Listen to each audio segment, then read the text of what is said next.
is taken. All members should be aware that when the Speaker's office makes a decision, it is guided by the standing orders, relevant laws, precedents or previous rulings, and the Constitution. The Speaker's office also takes a holistic approach and considers whether an urgent matter brought before Parliament serves the national interest. 2.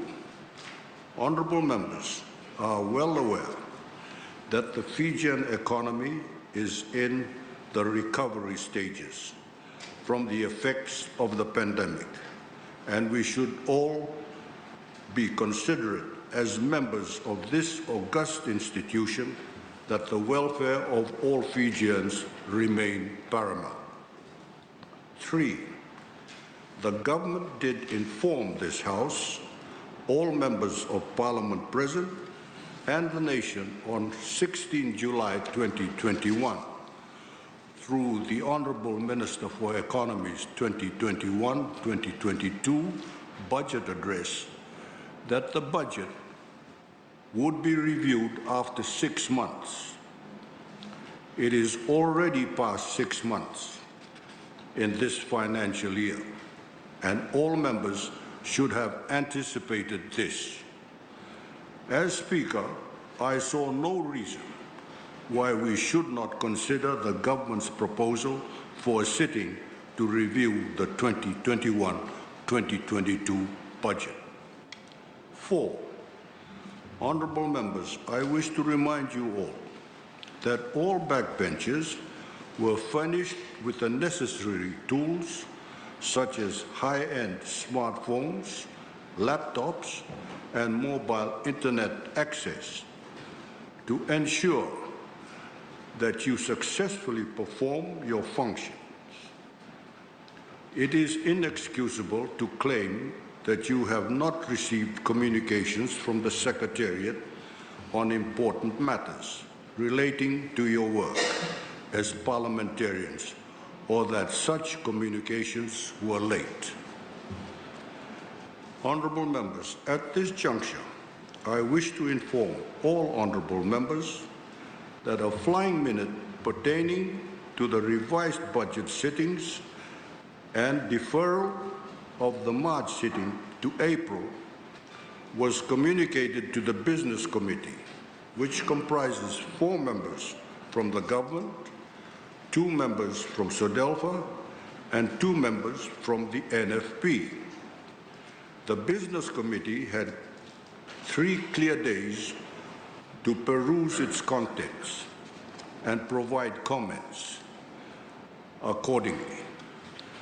No objections were received, and following that, the final order papers were circulated to all honourable members. There has been no subversion of parliamentary democracy, nor an ambush of parliamentary processes. All honourable members will be given an opportunity to contribute to the debates. I remind honourable members that the job of the opposition to hold the government to account is not only limited to the budget processes. The opposition has ample opportunity and space to voice its concerns and undertake oversight work through the various parliamentary committees. The standing committees allows all members from both sides to ask critical questions and scrutinize public expenditures and the raising of revenue in the various implementing agencies of the government. Additionally, the opposition has further opportunity to undertake its oversight role through business brought to the floor of the House, such as debates on motions, petitions, bills, and question time, and end-of-week statements. Honourable members, I reiterate that the Speaker's office and the Office of the Secretary General are here to serve the honourable members of Parliament. We are here to ensure that Parliament undertakes its business in a timely and efficient manner. It would be unbecoming of an honourable member to question the integrity and the virtues of how each Parliament meeting or sitting is facilitated. The diligent facilitation of the Parliament sittings is duly undertaken to enable the honourable members of Parliament to undertake their legislative, representative and oversight mandates. Honourable members, I thank you. Secretary General. Motion by the Honourable Leader of the Government pursuant to Standing Order 6. I now call upon the Leader of Government in Parliament, the Honourable Inia Serui Ratu, to move his motion. You have the floor, sir. Thank you, Mr. Speaker. Mr. Speaker, sir, pursuant to Standing Order 6, I move that so much of the following standing orders be suspended. One is Standing Orders 68-1 to examine the 2021-2022 revised budget address by the Honourable Attorney General and Minister for Economy, including the response from the Shadow Minister for Economy and the right of reply from the Honourable Attorney General and Minister for Economy from the ordinary speaking time limitations. To Mr. Speaker, sir, is the Standing Orders 102, 104 and 108 to expedite the 2021-2022 revised budget process through Parliament. And thirdly, Mr. Speaker, sir, Standing Orders 23-1 and 34 to allow the 2021-2022 revised budget process to take place today and tomorrow, to allow the Parliament to sit beyond ordinary sitting times and to limit the refreshments, lunch and dinner breaks today and tomorrow, to be determined by the Honourable Speaker so as not to unduly interrupt the business of the House. Thank you, Mr. Speaker, sir. Is there a seconder? Honourable Speaker, I beg to second the motion. I now call upon the Leader of Government in Parliament to speak on his motion. You have the floor, sir. Thank you. Very briefly, Mr. Speaker, sir, I'm moving a suspension motion so as to allow the Honourable Attorney General and Minister for Economy to table the 2021-2022 revised budget. Mr. Speaker, sir, as you had alluded to earlier, yes, the government had informed the House through the 2021-2022 budget address on 16th July 2021 that the budget would be reviewed after 6 months. As all honourable members are aware, it's critical for us to take urgent and decisive action with respect to our economic recovery so as to continue to address the very issues that have emanated as a result of the effects of the pandemic. Fiji is not alone in this. Other countries are grappling with the same issues, Mr. Speaker, sir. Mr. Speaker, sir, I have already outlined the particular standing orders that need to be suspended. The suspension of Standing Order 68-1, again, is to examine the revised budget address, the response by the Shadow Minister for Economy, and the right of reply from the Honourable Attorney General and Minister for Economy from the ordinary speaking time limitations. It's now established practice, Mr. Speaker, sir, that the Shadow Minister for Economy is allowed to speak for the same amount of time that is taken by the Honourable Attorney General and Minister for Economy. The suspension of Standing Orders 102, 104 to 108 is to expedite the 2021-2022 revised budget process through Parliament. Mr. Speaker, as I have alluded to, this is necessary and essential so that our economy can continue to positively address and mitigate the effects of the pandemic. Mr. Speaker, this is the august body that can take decisions to help make a difference in the Fijian people's lives. And we need to expedite this process so that the necessary immediate actions can then be implemented. And at the end of the day, Mr. Speaker, sir, we have to do this for the Fijian people who are at most need. And I know that this August House of the Fijian people watching tonight, that government will continue to do all necessary and within the avenues available to it to address the issues that the most vulnerable Fijians are facing. Finally, Mr. Speaker, sir, the suspension of Standing Orders 23.1 and 34 is to allow the 2021-2022 revised budget process to take place today and tomorrow, to allow the Parliament to sit beyond ordinary sitting times and to limit the refreshments, lunch and dinner breaks today and tomorrow, to be determined by the Honourable Speaker so as to not unduly interrupt the business of the House. With these few words, Mr. Speaker, sir, I thank you for this opportunity and I seek support from all honourable members. Vinak. Thank you. Honourable members, the floor is now open for debate on the motion. And I now give the floor to the Honourable Liberty Sawau. You have the floor. Thank you, Mr. Speaker. So I rise to contribute to the motion at hand regarding Standing Order 6. At the outset, I'd like to express our opinion on this side of the House regarding the way in this the topic of the revised budget has been managed.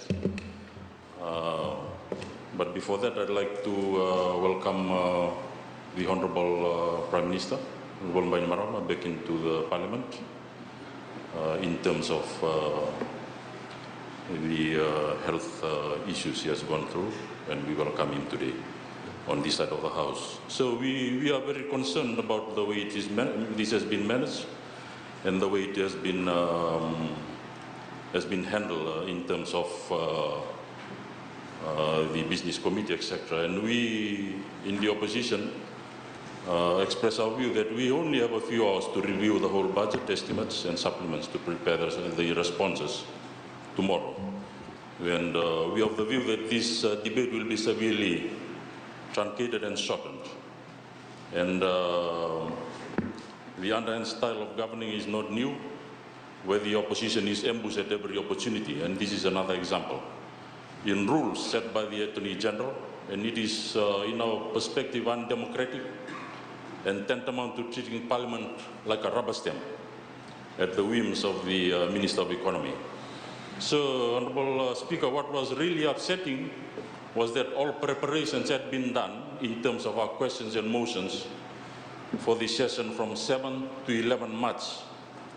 And we had all gone through the tables, etc., prepared our motions and questions, and preparing for business committee when the flying minute came.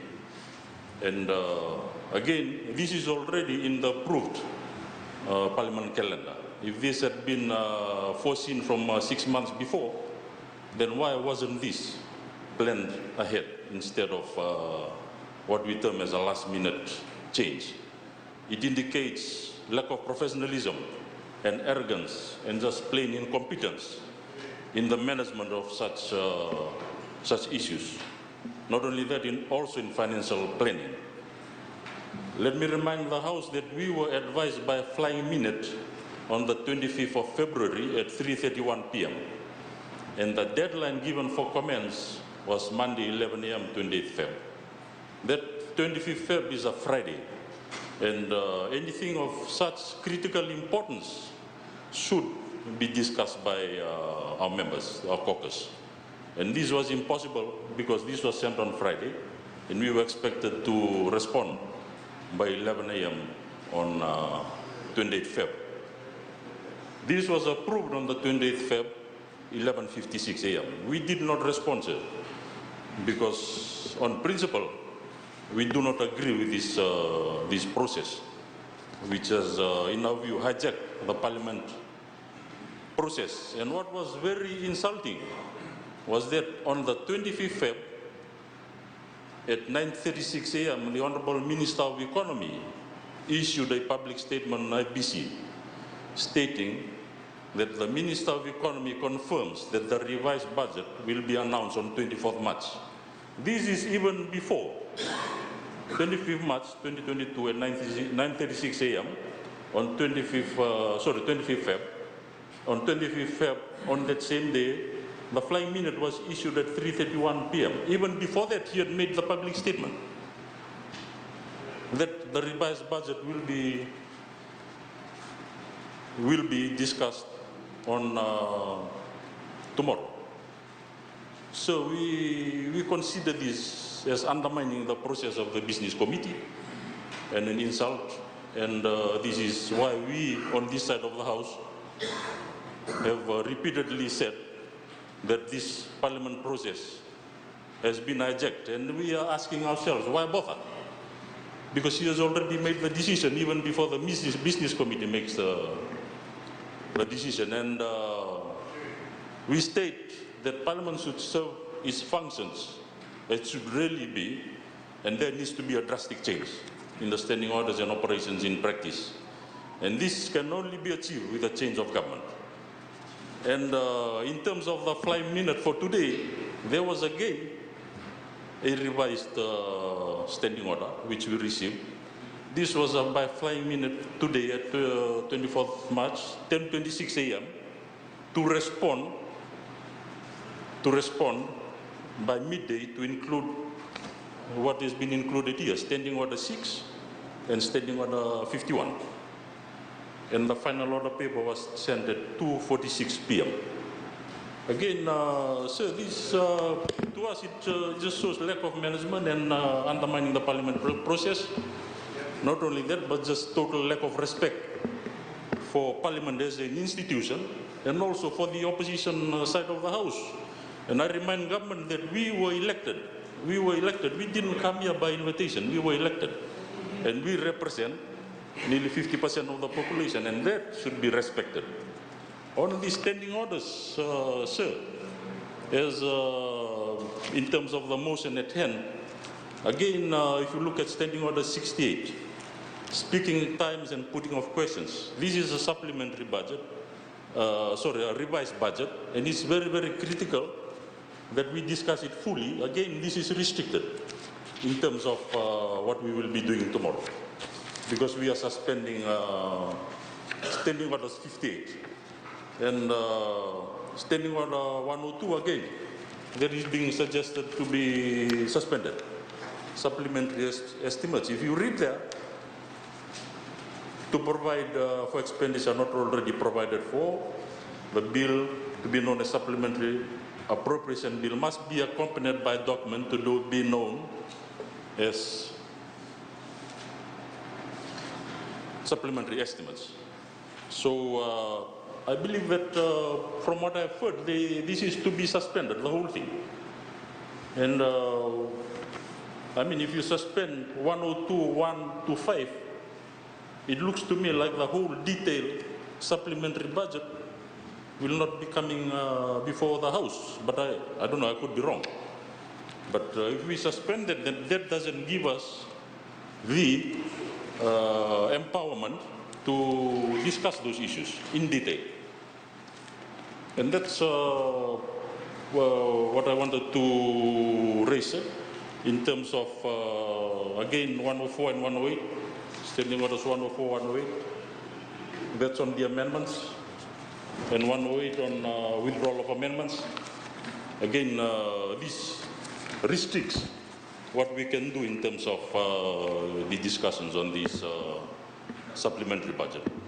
And again, I reiterate that we are totally unhappy, totally insulted by the acts of we in the business committee and we on this side of the House, before even the business committee approves. The Honorable Minister of Economy had already announced in the FBC. Thank you, sir. I thank the Honorable Philip Trisawao for his contribution. I now give the floor to the Honorable Ikonowe Kula. You have the floor, sir. Thank you, Honorable Speaker, for the opportunity to contribute to the debate. As stated by our whip, we are opposing this motion. The motion is asking the House for leave to suspend a number of standing orders to allow the government side to put through the revised or this mini budget. And Honorable Speaker, we asked the question whether is it necessary to suspend these standing orders. And we answered that, Honorable Speaker, by looking at what is the purpose of the standing orders and what is the purpose of the motion or this mini budget that is being tabled tonight. The standing order, Honorable Speaker, in my view, we should all agree, allows for the decorum of the House, and it also allows for a very, very important aspect, which is to inform the public totally, and the public are no longer not part of us. A lot of them are listening tonight, and they will be tomorrow, and it is their right to be fully informed of what's happening here, especially in relation to what we have today and tomorrow of what is called a mini budget. A mini budget, Honorable Speaker, is not just an ordinary thing. It's an exception. It's an extraordinary matter for the government and for the public to know.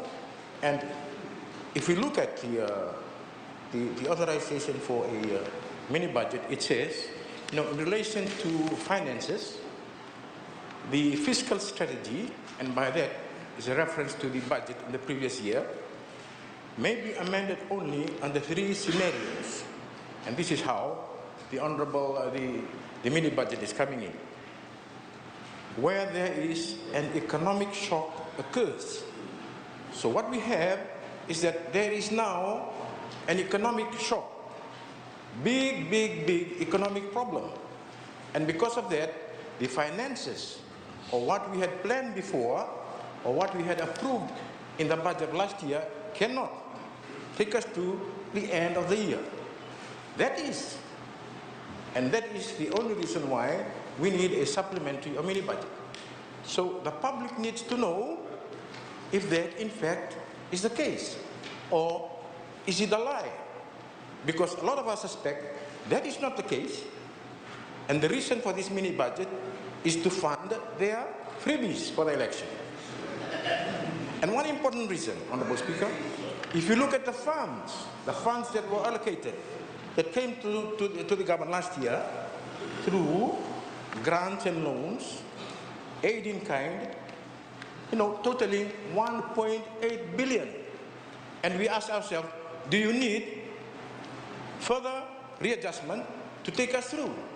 So the public is entitled to know what is the reason for this mini budget. And they will only know that if they are given, or what they are guaranteed under the standing orders of this, the standing orders. Well, what they are trying to do is to suspend. When they are trying to suspend, they are trying to deny the public information in relation to this. Well, let's take for an example. They are asking here the suspension of Standing Order 68. Now, what does Standing Order 68 say? Standing Order 68 allows the time limit to be 20 minutes. But that's not going to happen. What they're trying to do is the minimum time so that they can push this through so that the whole of Fiji, at the end of it, does not really understand what's wrong with our economy. So that's one of the reasons why they are trying to suspend Standing Order 68. Now, let's look at another one.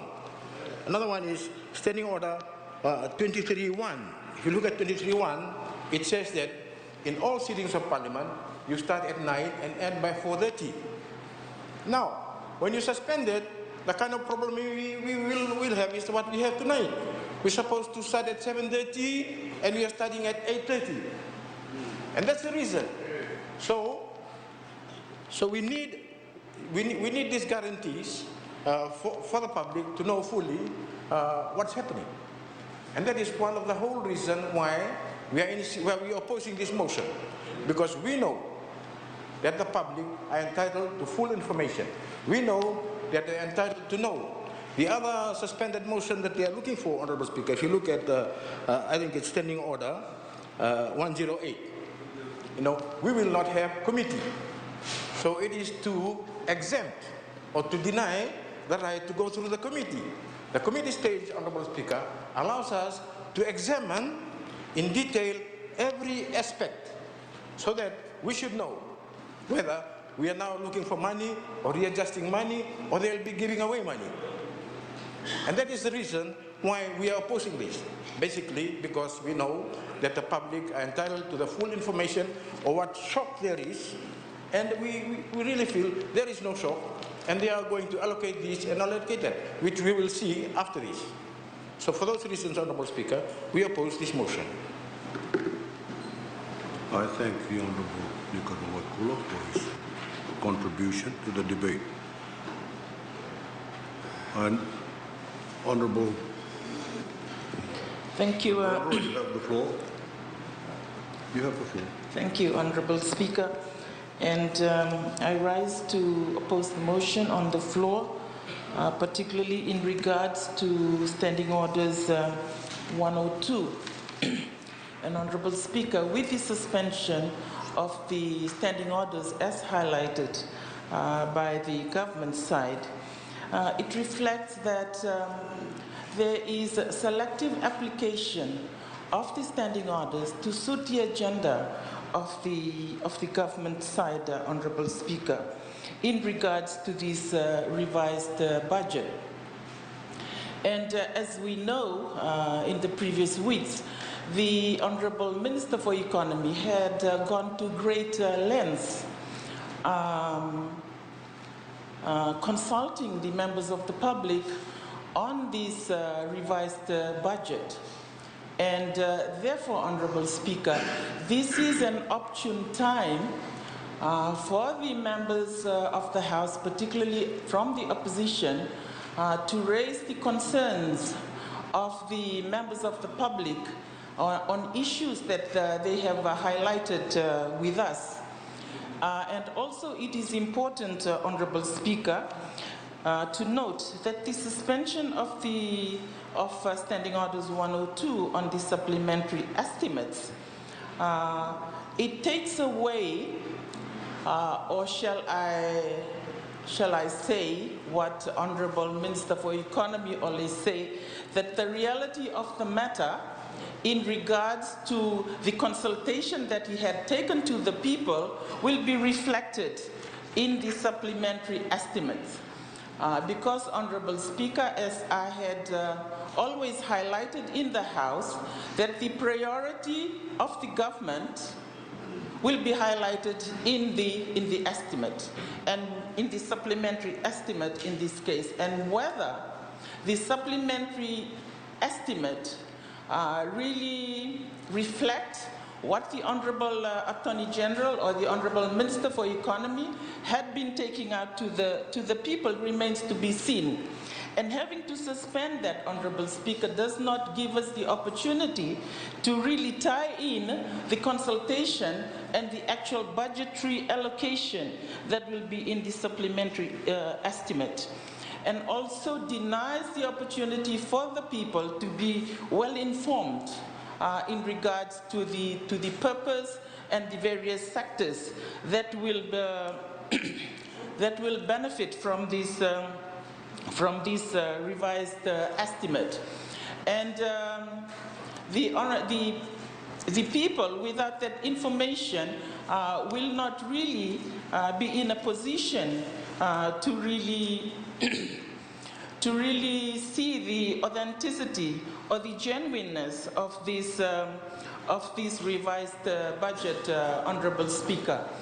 And as already I had mentioned, it is a selective application of the standing orders, again denying the people the opportunity to be informed on what the government intends to be doing in regards to the budgetary allocation. And it is important that the opportunity be given to members of the House, particularly in the opposition, to engage in debate, particularly because the election may be coming up very soon, and this may be the budget that would take us to the election. We don't know, Honorable Speaker, and that is why it is important that we have a robust and healthy debate inside the House, so that the people are well informed in regards to allocations that's going to be given to the various sectors. You know, for example, the Honorable Minister for Infrastructure had previously just mentioned in the mainstream media that the government doesn't have money for, is it water supply? And up until now, we continuously are faced with these water cuts. And that is why, Honorable Speaker, it is important for the benefit of the voters as we lead up to the election, that we have this opportunity to engage in healthy debate inside the House, rather than the government side choosing to have a selective application of the standing orders to suit their own personal agenda. Thank you, Honorable Speaker. I thank the Honorable Charlotte Rodro for your contribution to the debate. Honorable Vitieli Bulanauda, you have the floor. Thank you, Mr. Speaker, sir. I, similarly to what Honorable Tissot was mentioned, I welcome the Prime Minister back to this Parliament, because we were lost. Where was he? In New Zealand or in Sydney? Now we know that he was in Melbourne, and he's back here well, and we're thankful that he's back here with us. Because it is important that we, the people of Fiji, are let know where he is. And we must also look forward to, also for the Honorable Prime Minister to know that when he is out of this office, nobody cares about him, particularly in this Parliament. So we have a ministerial statement of where our Prime Minister is. But nobody cared for him in this Parliament, particularly in his state, to announce in this Parliament where he is, what his condition was. Honorable Speaker, sir, well, I welcome him. And yeah, the point is about the revised budget, and the Prime Minister is there, he's setting the government for the revised budget. So, Honorable Speaker, sir, I stand to oppose the motion as well, Honorable Speaker, sir. Particularly, it is coming from a dictatorial government. It's not democracy. I cannot see any democracy in this revised budget, Honorable Speaker, and the way, the process in which we are doing it. But we should give the democracy, Honorable Speaker, sir, should give time to the opposition and to the public as well to hear what is going on. Should give opportunity for us here in the opposition to deliver or to say things that need to be improved, particularly in the estimates and the expenditures, what has gone that past and what is going into the future. It's very important, because particularly the primary industries here in Fiji, the contribution to GDP is going down all the time since 2014. The figures show that. And we'll show you the figures. You can see it tomorrow. So it is important, Honorable Speaker, to be democratic. We must give the time for us to say what we need to say to improve the performance of the government. This is the whole government here. The government is of Fiji first and the opposition. We have here, Honorable Speaker, sir. So it is important that we must be given ample time for annual budget. We are given 1 week to prepare ourselves and debate over it. For this one, we should be given at least a weekend and debate it by Monday and approve it by Tuesday. What's why the rush? And not give us the opportunity to talk until 20 minutes each. May restrict only to 3 or 4 from opposition. That is not democracy, Honorable Speaker, sir. It's dictatorial. It's communism. It's in this House, Honorable Speaker. It is coming from the evil spirit. It's very bad, Honorable Speaker, from a bad heart. We need to give time and opportunity to have a good discussion about revised budget, particularly when the commission is not good. We need to make improvement for future and until the next budget in June or July. So it is important, Honorable Speaker, to be democratic about the process of this government here and give time and opportunity for the opposition to deliver for certain improvements that is required to be done, particularly in the revised budget. Thank you, Honorable Speaker, sir. I oppose. I thank the Honorable Kundrani. You have the floor. Thank you, Mr. Speaker, sir, for this opportunity to rise to oppose this motion. And before that, I just want to take this opportunity to, on behalf of the people of Busu, to thank the Honorable Prime Minister for coming down and attend the funeral. We acknowledge, we thank you so much for your care and love for the Turangana Busu. And your presence that day was a highlight of the occasions that we were having to farewell the chief at Turangana Busu. Thank you so much, sir. Mr. Speaker, sir, we need to be honest in here. This parliament, we all understand, is the cornerstone of democracy. And this parliament is guided by the standing orders to ensure this democracy, genuine democracy. And I just want to read out one of the functions of the purpose of the standing orders. Number 2, and it says, to avoid doubt, they are not intended to diminish or restrict Parliament's rights, privileges, immunities, and powers. Mr. Speaker, sir, regarding the motion to suspend the standing orders, I believe it affects this democracy. It diminishes this democracy. We are here to represent the people. We are here to raise the views and the concerns of the people.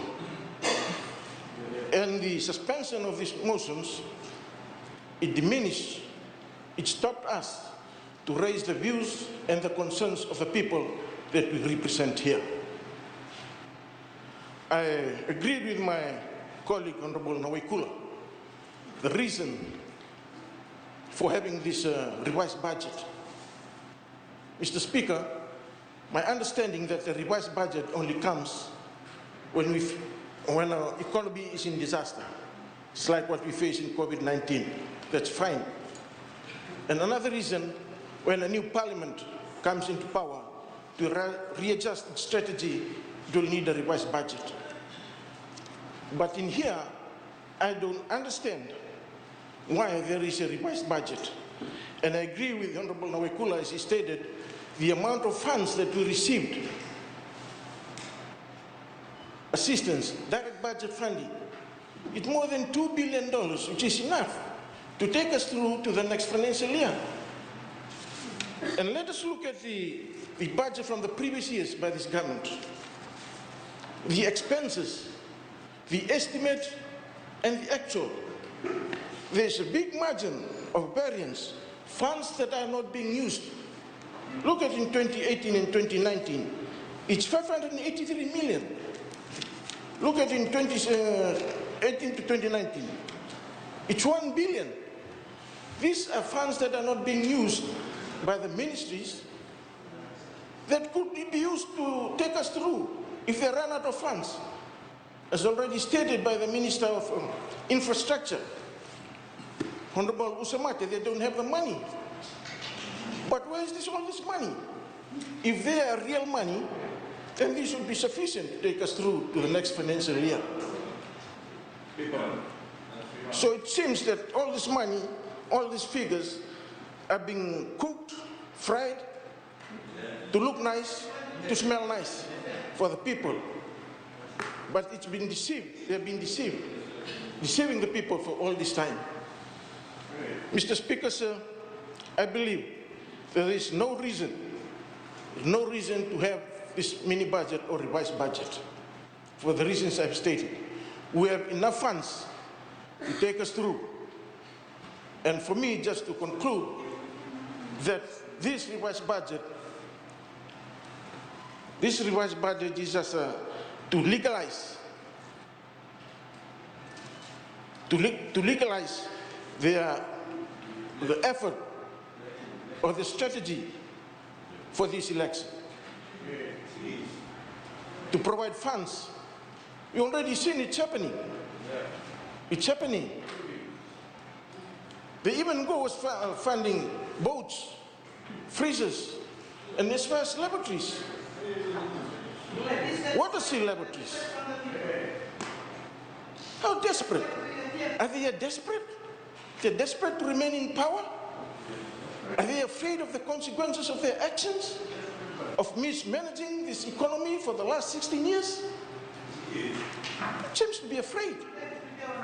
And this is a reflection of the desperation. Be afraid. He is the one. He's not performing, the Minister of Agriculture. He's not performing, he's sleeping on his job. He is unable to provide annual reports since 2016. So how can we be guaranteed that all these funds will be used according to the intended purpose? Look at the Auditor General. Look at the Auditor General. This is the last relating to COVID-19 response. Overall, it said this lack. Honorable member, we're talking about a procedural. Yes, sir. This is why. No, we're not talking about content. Thank you, sir. That's what I'm saying. Because of the mismanagement of the economy, the motion is about the pre-budget, mini budget. Because of the mismanagement of the economy, they're having this mini budget. But the purpose, what I'm trying to say, the purpose of having the mini budget is just to help them in this campaign. Because we have enough funds to take us through to the mini budget. They don't even understand. They don't even understand simple basic economies. They don't even understand how much money they're having. And whether it's still there or no, that's another question. I don't support the motion, Mr. Speaker, sir. Thank you. I thank the Honorable Inoshi Kurindrani for his contribution to the debate. I now give the floor to the Leader of Government and Parliament to speak and reply. You have the floor.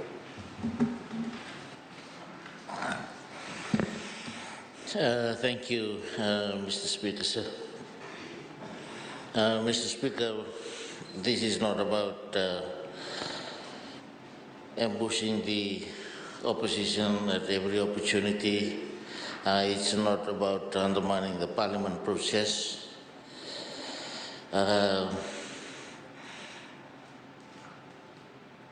It is about the priorities and the need, particularly under the trying times and conditions that we are going through, Mr. Speaker. Let's be realistic. Let's use common sense. Not so common. Mr. Speaker, sir. I did state that Fiji is not the only country that is grappling with this issue. Again, in the July 16th budget address by the Honourable Minister for Economy and Attorney General, it has been made known to every Fijian and every member of this August House that the budget for the 2021-2022 period will be reviewed. And this is exactly what's happening today, Mr. Speaker, sir. We should have anticipated this. As I've stated, it's not about ambushing the opposition, it's not about undermining the parliament process, but there is a need There is a need to do this, Mr. Speaker, sir. Let me assure the other members on the other side that, of course, this is part of the democratic process, and that flexibility is allowed in the standing orders, Mr. Speaker, sir. Let me say that again. This is the democratic process that is taking place. It's allowed for in the standing orders. Suspension of standing orders under 6, Mr. Speaker, sir. Exactly. To avoid doubt, this is 6.5. To avoid doubt, the suspension of any standing order does not permit the transaction of any business in breach of the Constitution or any other law. So the democratic process allows for that, but this is legal. We are not breaching the Constitution, Mr. Speaker, sir. Let me read from 34 as well, Mr. Speaker, sir, because this is about government business. It's about government business. And government business takes precedence over any other member's business. Mr. Speaker, sir, let me read 34. Order of Parliament business. Government business is set down on the order paper in the order determined by the government. Mr. Speaker, sir. Order. And government business takes precedence over any other member's business, Mr. Speaker, sir. As I've stated, this is the parliamentary process, but it's all, they're worried about elections. Budgets are estimates. Estimates about our revenues and estimates about our expenditures. Things have changed over the last few months. Order. Things have changed over the last 6 months, and that is why it is necessary. It is necessary for us to review our revenue and our expenditure. Full stop. Common sense, basics. But the problem is worried about elections, Let's serve the people of Fiji first. And that's what we have been doing from day one. This is about the Fijian people, Mr. Speaker, sir. Order. I have nothing further to add, and I fully support the motion, Mr. Speaker, sir. Order. Honourable members, the Parliament will now vote on the motion. The question is that pursuant to Standing Order 6, that so much of the following standing orders be suspended. A, Standing Order 68-1 to exempt the 2021-2022 revised budget address by the Honourable Attorney General and Minister for Economy. The response from the Shadow Minister for Economy and the right of reply response from the Honourable Attorney General and Minister for Economy from the ordinary speaking time limitations. B, Standing Orders 102 and 104 to 108 to expedite the 2021-2022 revised budget process through Parliament. And C, Standing Orders 23-1 and 34 to allow the 2021 to 2022 revised budget process to take place today and tomorrow, to allow the Parliament to sit beyond ordinary sitting times and to limit the refreshments, lunch and dinner breaks today and tomorrow, to be determined by the Honorable Speaker so as not to unduly interrupt the business of the House. Does any member oppose the motion?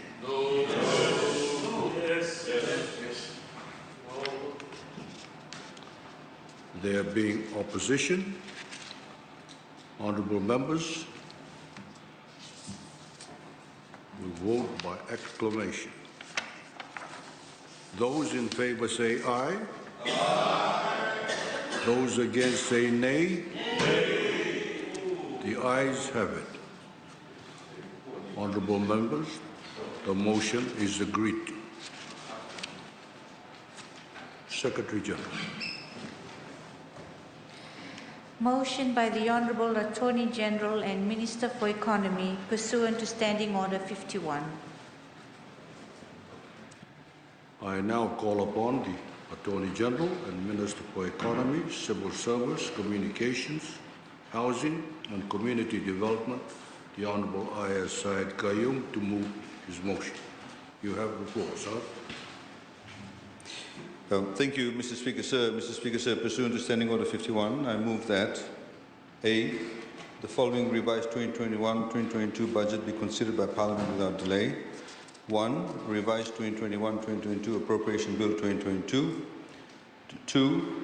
Tax Administration Revised Budget Amendment Bill 2022. 3. Income Tax Revised Budget Amendment Bill 2022. 4. Value Added Tax Revised Budget Amendment Bill 2022. 5.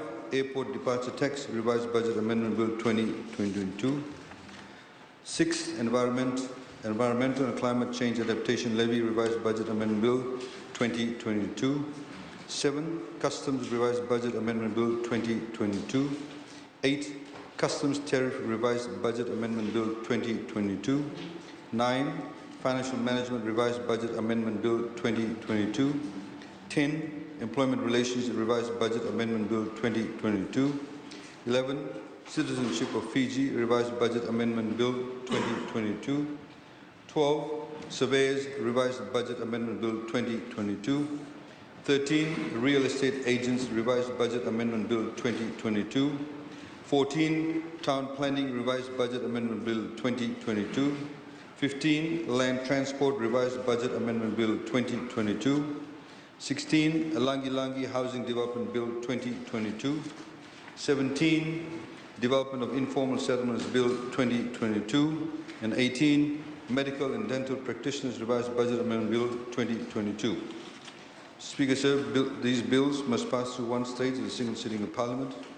The bills must not be referred to a standing committee or other committee of Parliament. I start the debate tonight, sir, by delivering the revised 2021-2022 budget address, and that the Leader of Opposition be given a right of response to the bills tomorrow, Friday, 25 March. F, debate on the bills to proceed after the response by the Leader of Opposition and be limited to 3 hours with the right of reply given to me as the member moving the motion. And G, all bills to be debated and voted upon tomorrow, Friday, 25 March 2022. Thank you, sir. Is there a seconder? Mr. Speaker, sir, I beg to share the motion. I now call upon the Honourable Attorney General to speak on his motion. You have the floor, sir. Thank you, sir. Mr. Speaker, sir, as highlighted earlier on, that we have a revised budget that needs to be delivered, sir, and there are various laws that come as part of the budget amendment bill, sir, and which I will elaborate further on in my address. Thank you, sir. Honourable members, the floor is now open for debate on the motion. Does anyone wish to take the floor? Honourable Nikona Waikula, you have the floor, sir. Well, Honourable Speaker, the motion that we have is coming under Standing Order 51, and it is restricting the participation of the public or the normal procedure that we usually do to ventilate issues. In this one, specifically, issues relating to this mini budget or supplementary budget. But, Honourable Speaker, it's laughable. Let me just comment on this. The Honorable Minister for Economy has traveled around Fiji consulting, seeking views from the public. But when you look at the purpose of a supplementary budget, which very clear, you can only do so where there is an economic shock that occurs. So it is more for the public to ask the government what is the problem, than for the government to be asking the inputs from the other side.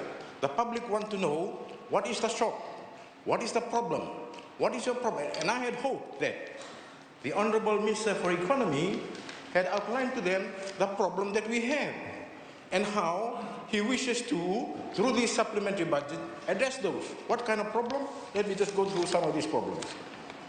The fact that our economic growth has been declining since 2016. The fact that investment is at its lowest level. The fact that poverty and hardship continue to increase. The fact that debt stock is at an unsustainable level. Economic unemployment continue to rise. Importation of food continue to rise, and export is on the decline. Information, and so on and so on and so on. That is what the public wish to know, and that is what we want to know tonight. But it's totally suspicious, just listening to some of the acts that are being tabled tonight. For example, Honorable Speaker, the VAT Amendment Act, the Employment Relations Act, the Development and others. The VAT, if it is being reduced, that is not part of an economic shock. That is an electioneering measure. The employment relation, we suspect what they will do here is that they will up the minimum standard.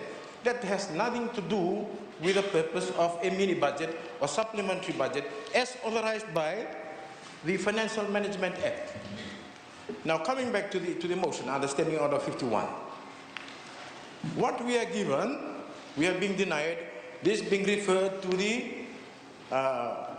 committee stage.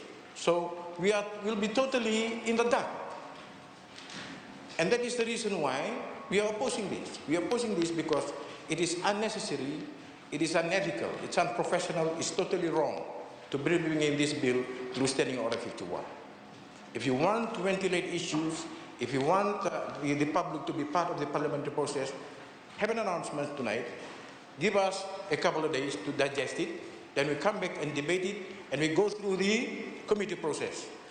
That way, everybody will know, not only us here, but the public will know. But bringing it by Standing Order 51, we're denying that to the public. That's why we are opposing the motion. I thank the Honourable Nicola Waikula for his contribution to the debate. Honourable Attorney General, you have the floor for the right of reply. Thank you, Mr. Speaker, sir. Mr. Speaker, sir, I have nothing further to add except that the Fijian people are actually waiting for this mini budget. And we know the importance of this mini budget, and we wish to proceed on this matter. Thank you, sir. Honourable members, the Parliament will now vote. The question is, pursuant to Standing Orders 51, that A, the following revised 2021-2022 budget be considered by Parliament without delay. 1. Revised 2021-2022 Appropriation Bill 2022. 2. Tax Administration Revised Budget Amendment Bill 2022. 3. Income Tax Revised Budget Amendment Bill 2022. 4. Value Added Tax Revised Budget Amendment Bill 2022. 5. Airport Departure Tax Revised Budget Amendment Bill 2022. 6.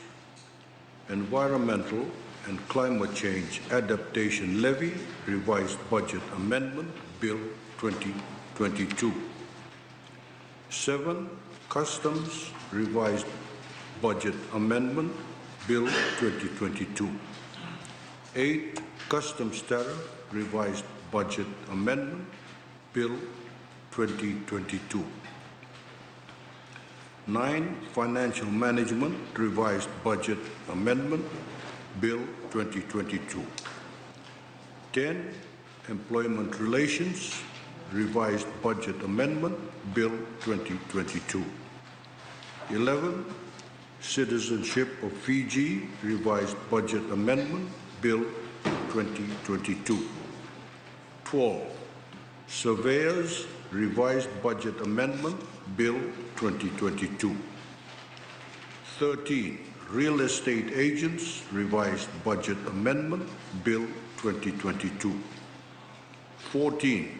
Town Planning Revised Budget Amendment Bill 2022. 15. Land Transport Revised Budget Amendment Bill 2022. 16. Langi Langi Housing Development Bill 2022. 17. Development of Informal Settlements Bill 2022. And 18. Medical and Dental Practitioners Revised Budget Amendment Bill 2022. B. Bills must pass through one stage at a single sitting of Parliament. C. Bills must not be referred to a standing committee or other committee of Parliament. D. The Attorney General and the Minister for Economy begins the debate tonight, Thursday, 24th March 2022, by delivering the revised 2021-2022 budget address. E. The Leader of the Opposition be given the right of response to the bills tomorrow, Friday, 25th March 2022. F. Debate on the bills to proceed after response by the Leader of the Opposition and be limited to 3 hours with a right of reply given to the Attorney General and the Minister for Economy as the member moving the motion. And G. All the bills to be debated and voted upon tomorrow, Friday, 25th March 2022.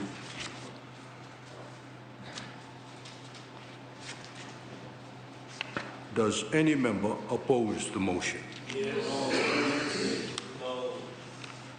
As there is opposition, Parliament will vote by acclamation. Those in favor say aye. Aye. Those against say nay. Nay. The ayes have it. The motion is agreed to.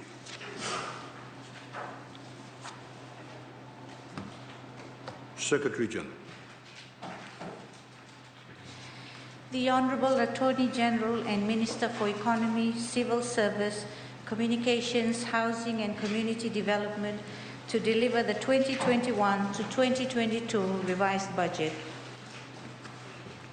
I now call on the Attorney General and Minister for Economy, Civil Service, Communications, Housing and Community Development, the Honourable Ayaz Said Qayyum, to deliver his address.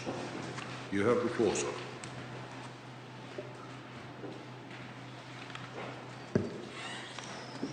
Thank you, Mr. Speaker, sir. Mr. Speaker, sir, I'd like to, of course, acknowledge the Honourable Prime Minister and welcome him back to Parliament, the Leader of Opposition, the Honourable Members of Parliament, and, of course, all Fijians who are watching us. And I'd like to, of course, apologise to them for the delay that's been caused by the opposition, because we know that they've been waiting to hear what we have in store, given the fact that the economy is now opened up since the borders have opened up since the 1st of December. Yes. Mr. Speaker, sir, at the national budget announcement on 16 July last year, 2021, there was a great deal we sought for Fiji's future amid a great deal of uncertainty. So we committed to reassess the budget in the context of our recovery. Tonight, Mr. Speaker, sir, we are proud to report that recovery is underway. All preliminary data and partial indicators show that the economy is on track to record the highest growth rate in Fiji's history. VAT collections, imports of consumption goods, Sales for both new and second-hand vehicles, retail sales and overall consumption spending and business activity are roaring back to life and have recorded strong growth for the last 3 months. Sectorial performance is positive as well, Mr. Speaker, sir, supported by agriculture, mahogany, forestry and manufacturing. RBF's job advertisement survey shows that employment has been on an upward trend for the past 6 months. Almost 25,000 jobs were added in the formal sector and a similar number in the informal sector. This is supported by total salaries and wages, Mr. Speaker, sir, FNPF contributions and PAYE. Visitor arrivals for the first 3 months since the border opened on 1 December 2021 are approximately 50,000, more than 1,000% more than the comparable period 1 year ago. The numbers ahead look even better. Forward-looking indicators such as airline and hotel bookings from April this year show strong numbers approaching pre-COVID levels of tourism. That all means that tonight we have an opportunity to announce a special revised budget that builds on this momentum and uses our recovery to meet new and extraordinary challenges, including the crisis of affordable living faced by our people. But before we announce that budget, Mr. Speaker, sir, we have to remember what it took to get here, because we cannot take this progress for granted. On 16 July 2021, when we announced the budget for this year, our progress to recovery could be measured in single digits. Less than 9% of the Fijian population, or adult population, had received both doses of a vaccine, including the overall population, Mr. Speaker, sir. Our borders were shut, more businesses were closed, and our economy was in a recession. In the midst of that crisis, Mr. Speaker, sir, we laid out 2 profoundly different futures that Fiji could face. In one, we would fail at vaccinating our people and waste the millions of doses we secured for Fiji. Lives that could have been saved would have been lost. Our children would not be in school. Most businesses would not be open, nor would our borders. Our streets would be lonely and quiet. Our hotels empty of tourists, our restaurants shuttered. If we had chosen the future, tonight Fiji would be a dark and despondent country.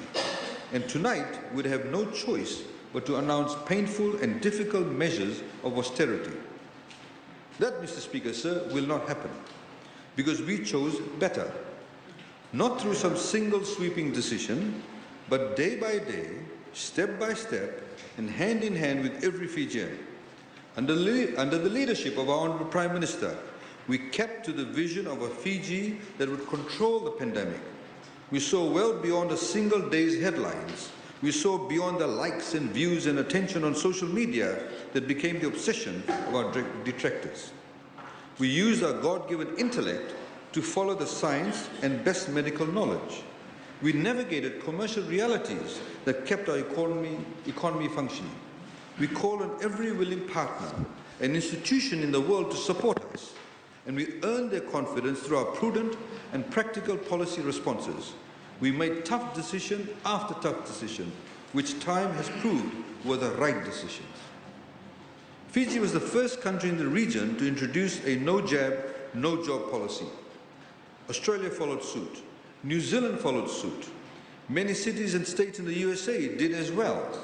But Fiji was the first among those nations to take that bold step down the most direct path out of the pandemic. And we succeeded. Yeah. Mr. Speaker, sir, we vaccinated virtually every adult in Fiji, and we are boosting more every day. We resisted calls to keep our schools and businesses closed. We dismissed demands to keep our borders shut. We kept the bones of our economy strong and ready for a revival. We made our recovery our reality, and our record speaks for itself. Yeah. Mr. Speaker, sir, you can see it with every takeoff of a Fiji Airways plane at Nadi International Airport. You can see it in the smiles of our children in school. You can hear it in the hum of markets we've built around the country. You can see it in the shops, restaurants, hair salons, and other businesses that are filled with customers. On the buses that are carrying our people to and from their places of work, and in the parks and stadiums where our people exercise and compete in sports. Wherever we look, wherever we are, we can see it and we can feel it. Fiji, Mr. Speaker, sir, is back. We are moving past the worst of the pandemic, and we thank God for every Fijian who is back at work earning a living for themselves. Mr. Speaker, sir, we have held budget consultations across Fiji. in rural communities, urban centres and online, and we've received written submissions from the public. We thank all those who participated, including those who invited us to hold consultations in places we did not plan to go. We've listened carefully to your concerns and we've considered your ideas about our recovery.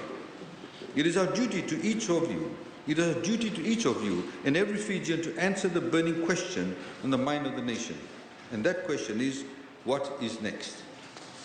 Mr. Speaker, sir, that is what this special revised budget is all about. It is about what is next for Fiji. It is about what we can do together to set the nation back on the track we were on before the brutal blow of the pandemic. It is about protecting our hard-fought recovery by sticking with consistent and confidence-building policies. The same policies, Mr. Speaker, sir, and philosophy that produced the longest streak of growth in Fijian history.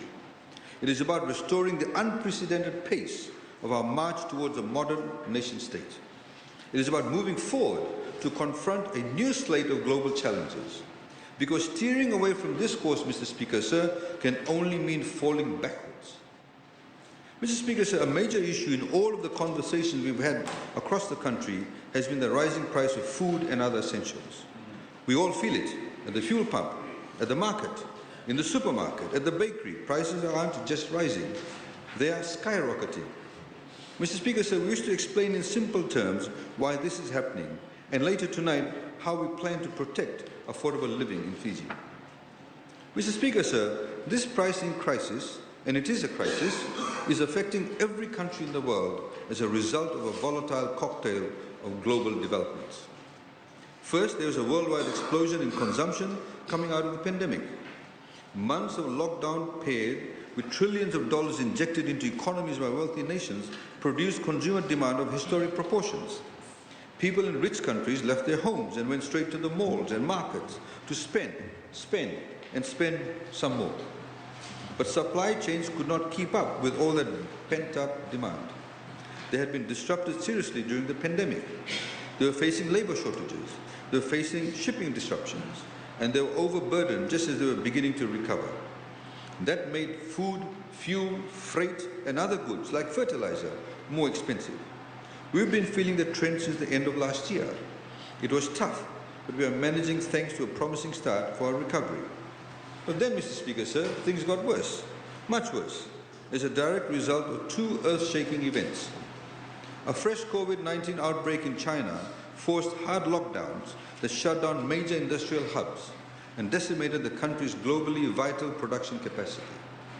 And the Russian war in Ukraine initiated a humanitarian and economic disaster that rages as we speak. Mr. Speaker, sir, Fiji opposed Russia's invasion because it was a serious breach of international law and because we knew there is no such thing as someone else's war in the 21st century. We operate in an integrated economy where conflict anywhere is felt everywhere. Even far removed in Fiji, we pay the price of war because, as we feared, the invasion's economic shockwaves have landed as tidal waves at the shores of small island states. The combined food production of Russia and Ukraine accounts for 12% of all calories traded by humanity and 30% of the global wheat exports. That capacity is now either cut off by conflict or sanctions. Russia's once busy Black Sea ports have become parking lots, adding to mounting freight costs. Oil and gas prices broke records last week and remain volatile. And costs like insurance are rising due to the risk of the current conflict and the serious potential, Mr. Speaker, sir, to spark a wider war. Mr. Speaker, sir, let us think about Cyclone Winston. The storm destroyed massive tracts of Fiji's Yongona plantations, for example, and the price of a kilogram of Yongona rose from $85 to $185 soon after. Russia's invasion created a superstorm of conflict that has decimated the world's energy, metal, and agricultural output. And prices of oil, gas, metals, and grains are now rising as a result. Mr. Speaker, sir, oil sold for as high as $140 US a barrel this month, up from as low as $22.50 US during COVID. Freight costs on some routes are up to 800% higher than before the pandemic. Wheat is selling in some places for nearly $12 US a bushel, up from around $5 in 2019. A shortage of metals has made modern essentials like microchips harder to come by. This, of course, Mr. Speaker, says in the 1950s. Cars, trucks, ships and planes and mobile phones all rely on this sort of technology, and now they are all becoming more expensive. Mr. Speaker, sir, here in our region, Australia is facing the worst shortage of building materials in nearly half a century, including steel, timber, cement, paint and kitchen materials. New Zealand's Prime Minister Jacinda Ardern has dubbed this crisis and I quote, a wicked perfect storm, unquote. And she is right. Small Pacific nations are even more exposed because we are the most import-dependent nations in the world. On average, SIDS have a 90% dependency on imported petroleum fuels and import 60% or more of their food needs. Fiji is less exposed on the energy front than others because half of our electricity comes from renewables. We also don't have domestic inflationary pressures at the moment.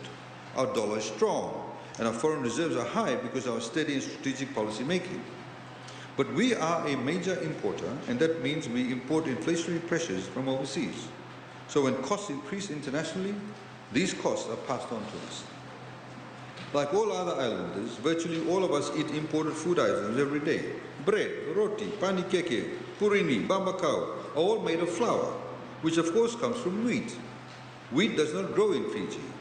Even though flour is price controlled at the wholesale and retail levels, Fiji can only purchase wheat at the world market price. There's no oil in Fiji either. We drive in imported cars that run on imported fuel. Let there be no illusion about this. Seemingly distant events on foreign soil have direct and immediate impacts on us. This is the interconnected reality of the world and the geographic hand we are dealt as an island nation. But as tough as things are for us, we should carry some perspective. Women and children are being bombed, shot and killed on a nearly daily basis in Ukraine. There are countries like Yemen that depend almost entirely on food aid to feed their people. There will be massive starvation due to rising food prices and shortages. Our conversation in Fiji, Mr. Speaker, sir, is about maintaining standards of living. The conversation in those countries is about starving off mass death due to starvation. Mr. Speaker, sir, this conflict in Europe's largest since 1945, and the most serious foreign war in Fiji's history as a nation. The conflict could all too easily get worse, even if it begins to get better. Cold War anxieties are flaring up across the Western world. In some parts of Europe, bread is becoming a luxury item, and supermarket shelves resemble the aftermath of panic buying during COVID.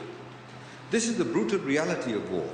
As a nation that has contributed to peacekeeping for almost its entire history since independence, Fiji will continue to urge peace in Ukraine, as well as all other conflict areas in the world, because it is right and because people everywhere on earth unjustly bear the burden.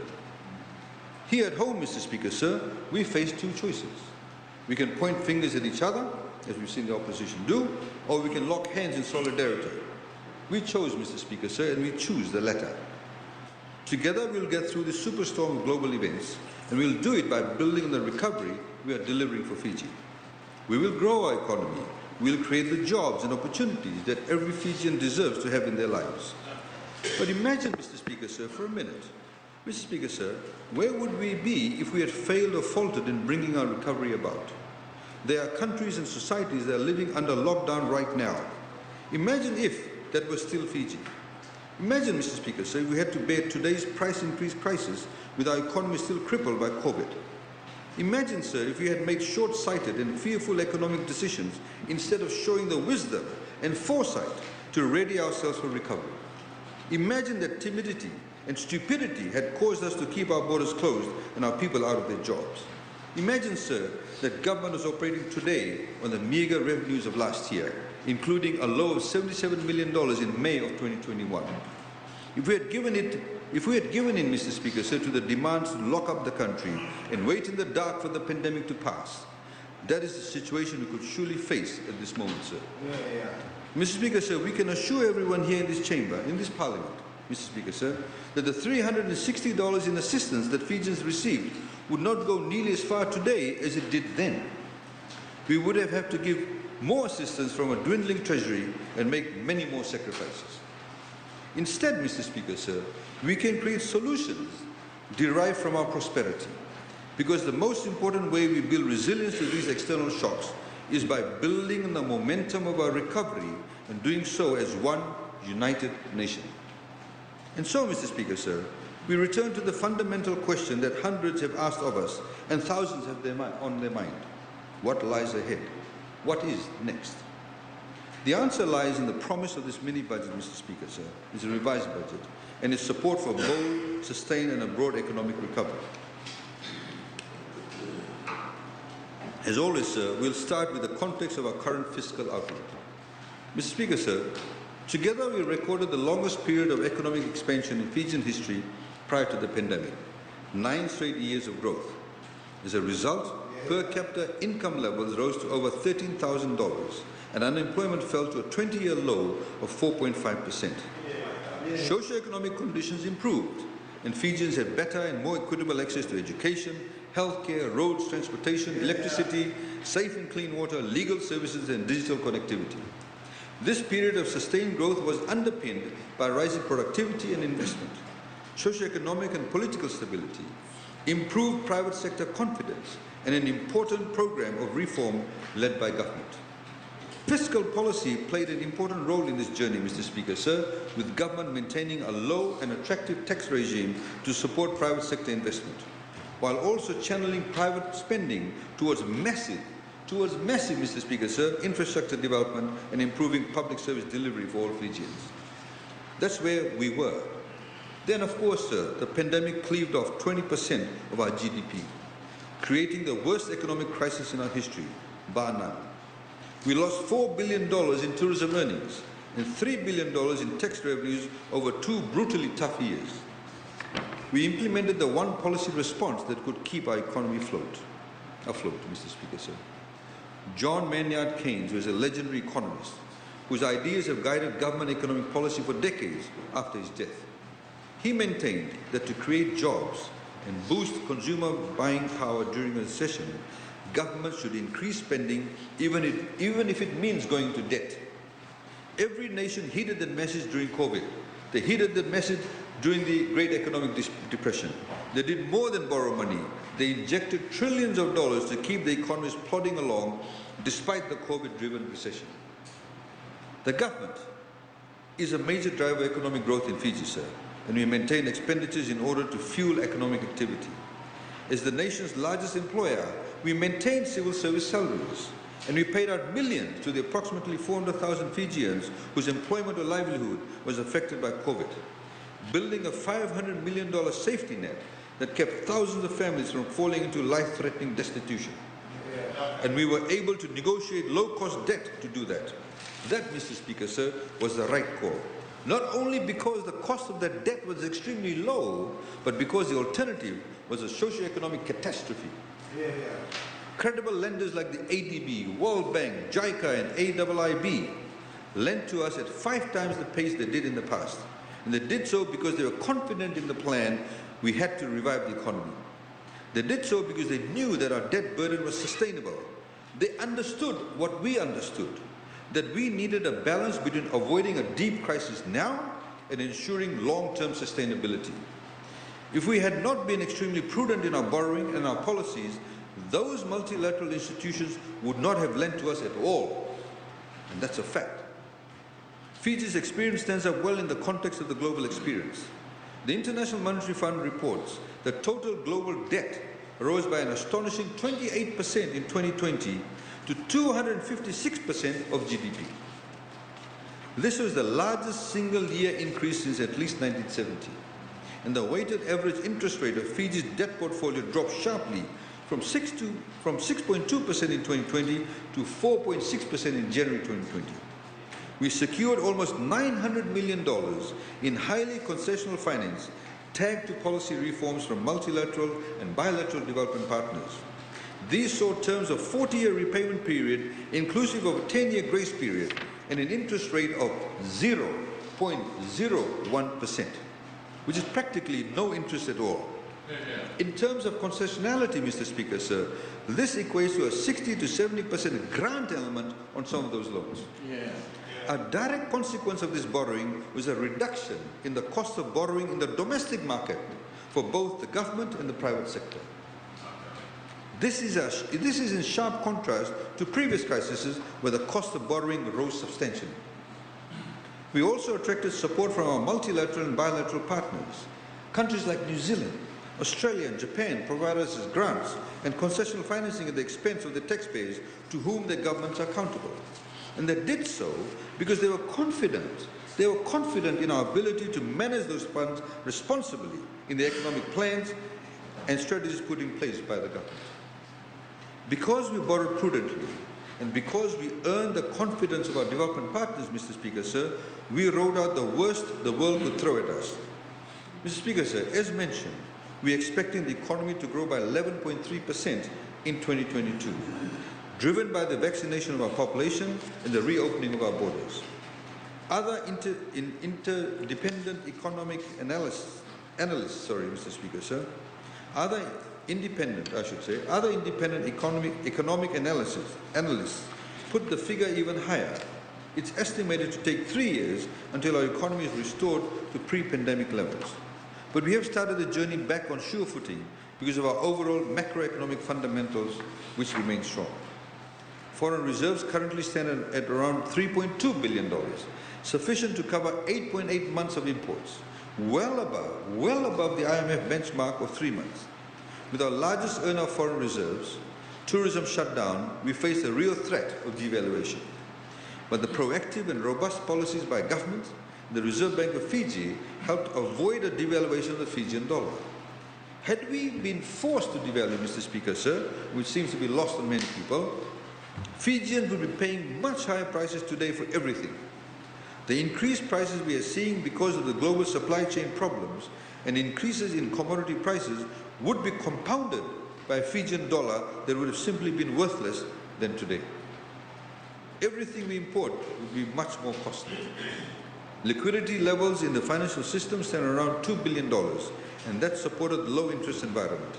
With improved confidence levels and reduced uncertainty surrounding the virus, investment prospects are trending upward. Inflation, on the other hand, Mr. Speaker, sir, has been increasing recently with a rise in international prices and freight costs, as it is worldwide, putting additional pressure on the price of goods.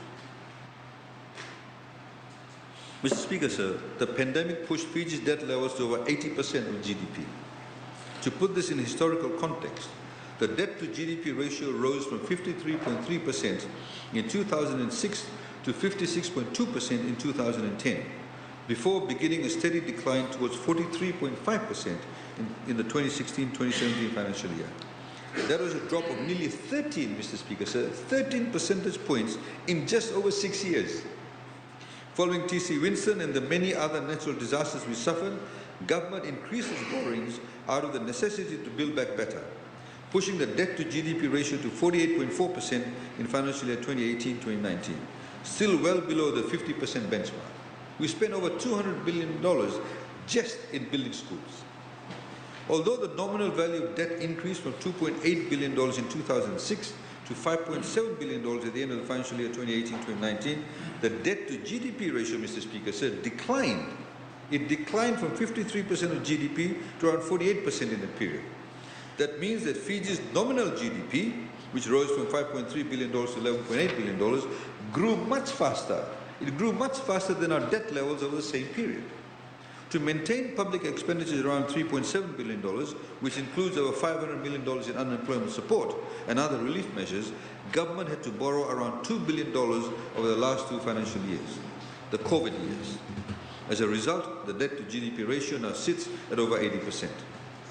The alternative of not borrowing to support the economy during the last 20 months would have been catastrophic, and the consequences would have been especially hard on average Fijians. It is crystal clear, Mr. Speaker, sir, that government's counter-cyclical stance to take on additional debt to support the economy, particularly external debt from multilateral partners, was economically sound and absolutely necessary. And it has allowed us, Mr. Speaker, sir, to announce a mini-budget this evening that takes on the affordable living challenge. continues our recovery's momentum and creates opportunities for all Fijians. Around the world, Mr. Speaker, sir, countries are finding ways to live with COVID and manage the risks as we are in Fiji. They are loosening COVID-based restrictions as vaccination rates have risen and hospitalizations have declined. Masking requirements are being narrowed or dropped. People are returning to the workplace. New variants emerge, but they've been less virulent and more manageable. Unlike some countries who are currently crippled by lockdowns, Fiji has done enough for our people to be included in the pack of nations that is actually moving forward. Tonight, Mr. Speaker, sir, we'll be speaking on new policies and expenditures. The measures we funded in the last budget year will continue.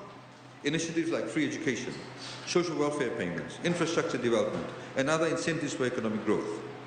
Because our recovery is succeeding, Mr. Speaker, sir, tonight is not only about maintaining the support we've assured the Fijian people, it is about what more we can do to empower students, job seekers, farmers, developers, homeowners, and all other Fijians. For this revised budget, sir, total revenue is estimated at $2.25 billion, while total expenditure is $3.72 billion. This results in a net deficit of $1.46 billion, equivalent to 14.2% of GDP. Debt is projected to reach 88.6% by the end of this fiscal year, and based on the projected economic recovery and planned deficit reduction, the debt to GDP ratio is expected to come down to below 80% in the next 3 years. Mr. Speaker, sir, a budget is always about more than figures and dollars. It is about how a government sets its priorities and drives change. We will certainly talk tonight, Mr. Speaker, sir, about budget allocations, as usual, but even more importantly, Mr. Speaker, sir, we will also talk about reforms that we need. Reforms that consider what we've learned through the pandemic and seize on new opportunities for growth. Because while government must fund its priorities, it also must set the proper conditions for the people to thrive. It must change laws, regulations, administrative procedures to meet the demands of a changing society. It must embrace new knowledge and technology. It must have the discipline and the wisdom to do what government does best and to let the private sector do what it does best. And most important of all, Mr. Speaker, sir, it must know when to get out of the way, when to alleviate the burden of cumbersome regulations and let people work and produce.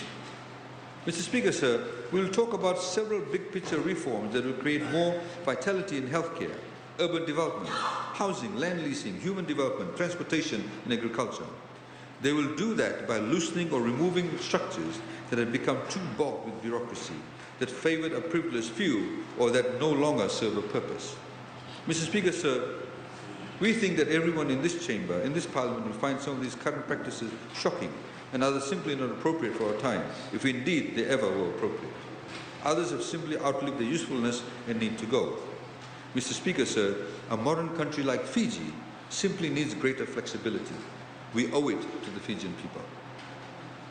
Mr. Speaker, sir, first I'll speak on our tourism sector as it returns as an engine of economic growth. We've built a springboard to propel the recovery of our tourism sector to a new level, and it is now time to spring forward. We've already opened the border and removed the curfew. Here is what is next. After weeks of establishing private testing facilities nationwide, we are ready to remove the three-night stay requirement upon entry into Fiji. From 7 April, fully vaccinated visitors, residents, and citizens will only need to do or conduct a rapid antigen COVID-19 test within 24 hours of arrival in the country at an approved testing facility. A full list of the locations will be published online. Bringing in more private sector test providers brings in competition that lowers prices and saves costs for visitors, especially tourists, and those visiting friends and family or returning citizens, making Fiji a more attractive destination. So instead of visitors being beholden to a hotel, they will get their rapid test done at an approved provider. Hotels are not going to be the providers, and only remote ones can be a provider, and only if they obtain approval from MCTTT, or Ministry of Commerce, Trade, and Tourism and Transport. All visitors to Fiji will play by the same rules because from 7 April, we will also do away with the travel partner system. In other words, anybody from anywhere in the world, as long as they're vaccinated, can come to Fiji.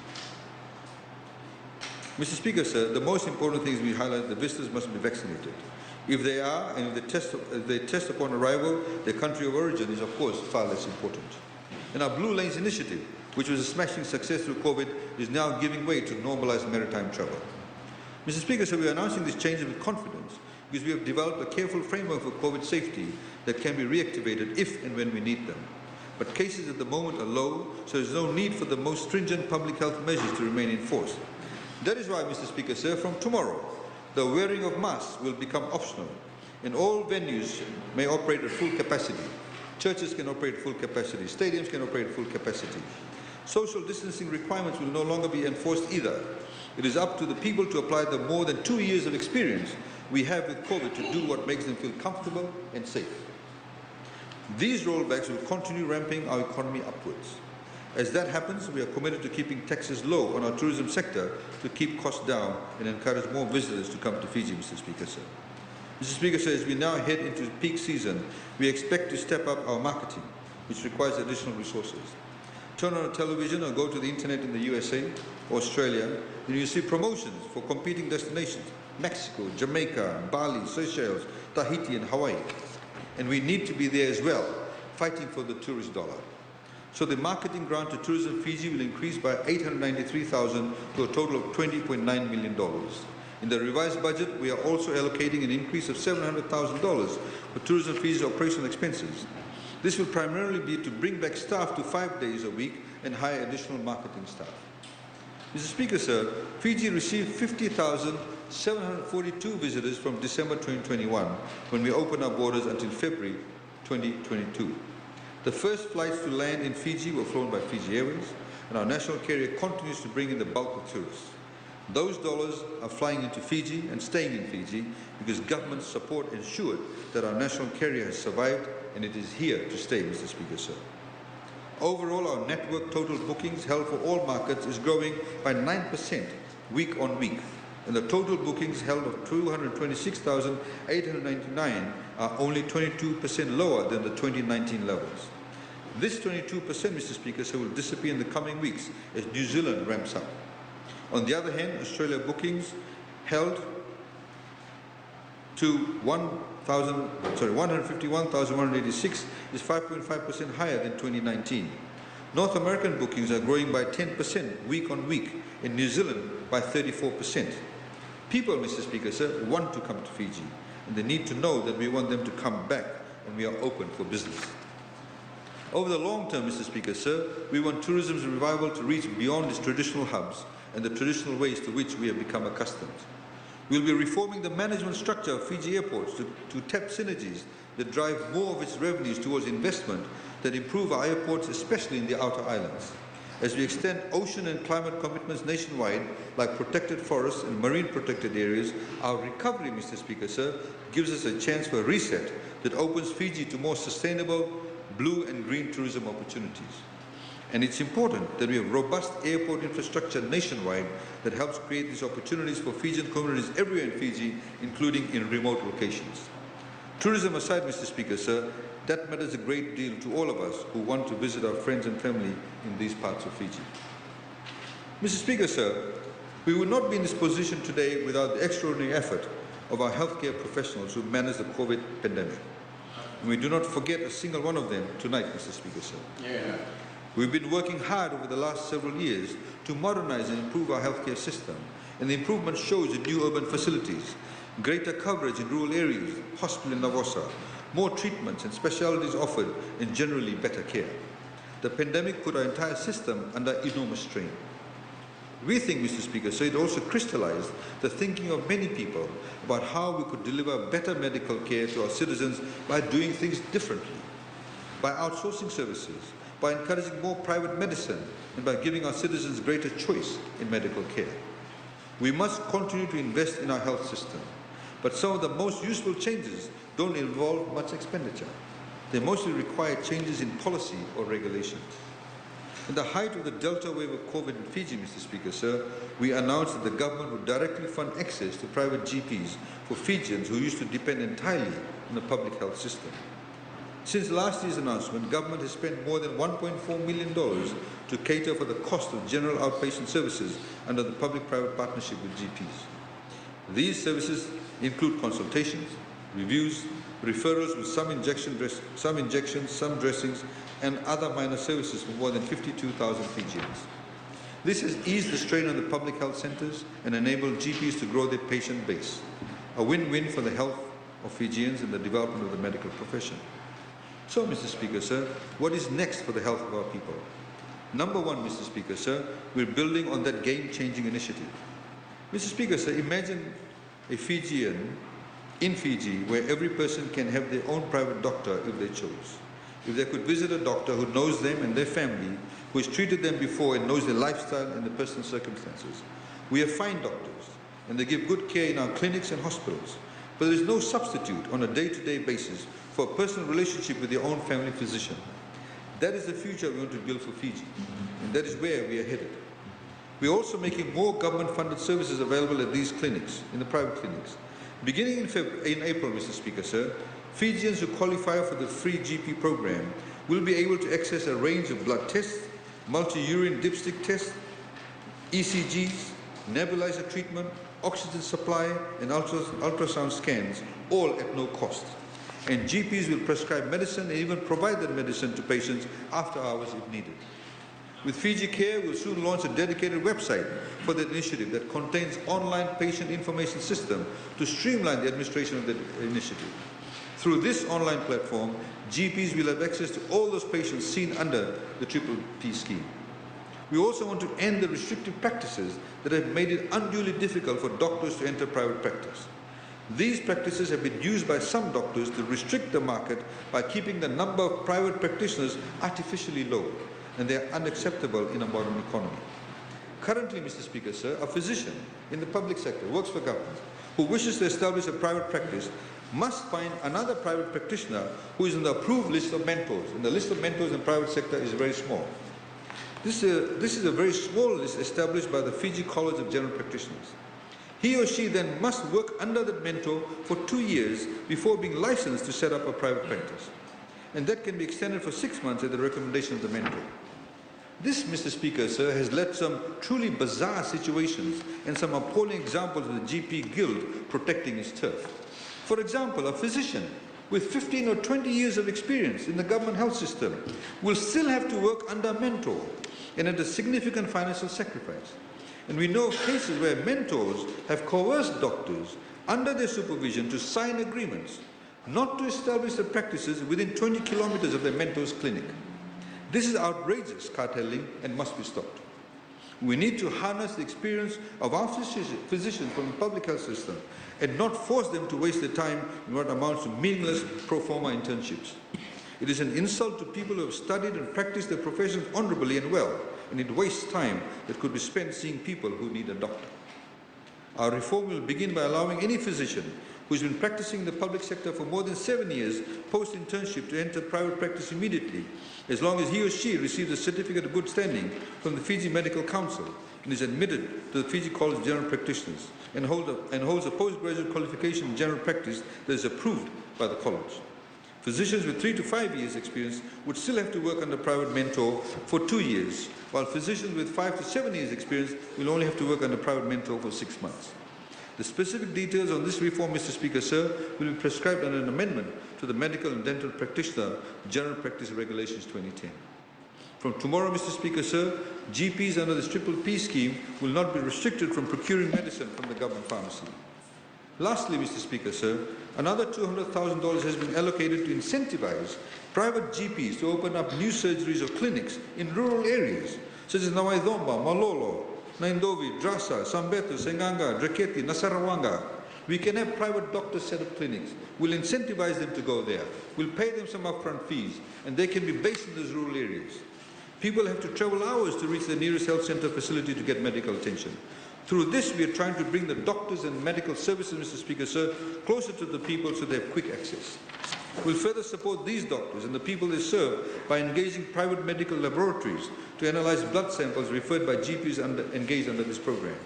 Our rural inhabitants have the right to high-quality laboratory results, an essential component for the successful prevention, diagnosis, and treatment of illnesses. This is funded at $500,000. Mr. Speaker, sir, as advertised last week, we would like to extend this service by adding more GPs in areas not currently being serviced. Mr. Speaker, so this will increase the number of GP clinics available to rural and low-income Fijians who have been relying fully on the public health system for general outpatient services and are not currently patients of a private GP. Mr. Speaker, so the free GP scheme will also now include free access to dental practitioners, as we will now be engaging the private dental practitioners, or DPs, to improve the oral health of all Fijians, including school-aged children. People who once depended fully on the public health system for dental services and are not existing paying clients of private DPs will have government-funded access to private dental care. Mr. Speaker, sir, oral care is health care. Poor dental health is a major burden on society and a major source of other health problems. The more Fijians who can access regular dental checkups, the more we'll save in future costs to treat illnesses like diabetes, kidney disease, and heart disease, all of which are linked to poor oral hygiene. The cost of these private dental services will be borne by the Fijian government at an agreed price with individual DPs and private medical dental centres and hospitals. We'll offer services like consultation, oral examination, extractions, and temporary and permanent fillings. Patients will be served faster, and dentists will be able to expand the services to more patients through the same model as the free GP program. $500,000 has been allocated for this initiative. Mr. Speaker, so we'll also be outsourcing biomedical services like X-ray machines, magnetic resonance imaging or MRI, ultrasound machines and CT scanners. Public health system laboratories will also be maintained and operated 24/7 by the private sector in public hospitals. Outsourcing has become popular as a method to streamline operations and control operating costs. This is especially true for hospitals and other healthcare facilities. Due to all the technological advances in biomedical equipment, keeping up with regulatory compliance has become a monumental, time-consuming task, one that can overwhelm both the staff and the budget. To improve the quality of care at our public hospitals, we'll be outsourcing biomedical services. This will reduce operating expenses at our public hospitals, allow us to focus on our core responsibilities, and maximize equipment performance and longevity. By outsourcing the maintenance of medical equipment also, we'll have immediate access to the highest level technician for even the most sophisticated devices. The provider will have to ensure that qualified technicians are always available, and there will be a requirement to a certain percentage of uptime. $500,000 is allocated for this in the revised 2021-2022 budget. Mr. Speaker, sir, as announced in the 2021-2022 national budget, we are taking a true two-pronged approach to ensuring affordable and equitable access to dialysis treatment in Fiji. First, we increased the subsidy from $75 to $150 per dialysis treatment for low-income patients. And second, we brought in private service providers under the Kidney Dialysis Treatment Subsidy Program. Since the announcement of these changes to the program, Mr. Speaker, sir, through the 2021-2022 national budget, the Ministry of Health and Medical Services have engaged 5 private service providers to supplement the government-operated facilities in Lambasa, Suva, Lautoka, and Nandera. Mr. Speaker, sir, to date, a total of 135 registered patients are receiving the subsidized kidney treatment under the program at 6 facilities across Fiji, with each patient receiving on average 8 treatments per month. The support will continue in this revised budget with a funding of $1.2 million. Mr. Speaker, sir, medicine in Fiji wasn't free until we made it so in 2015, a move that has created an invaluable benefit to thousands of Fijians. The initial list covered 72 drugs that were available to low-income patients who could not otherwise afford them. Since its launch, Mr. Speaker, sir, the list of free medicines has expanded to cover 140 items, comprising 136 medicinal products and 4 consumable items, mainly wound dressing materials. To qualify for free medicine, individuals have had to apply through the Ministry of Health and Medical Services or simply show they qualify for any of our many other social welfare schemes, such as the Poverty Benefit Scheme, Child Protection Allowance, and Social Pension Scheme. As announced in the 2021-2022 national budget, this initiative was extended to include patients served through the PPP General Practitioner Scheme.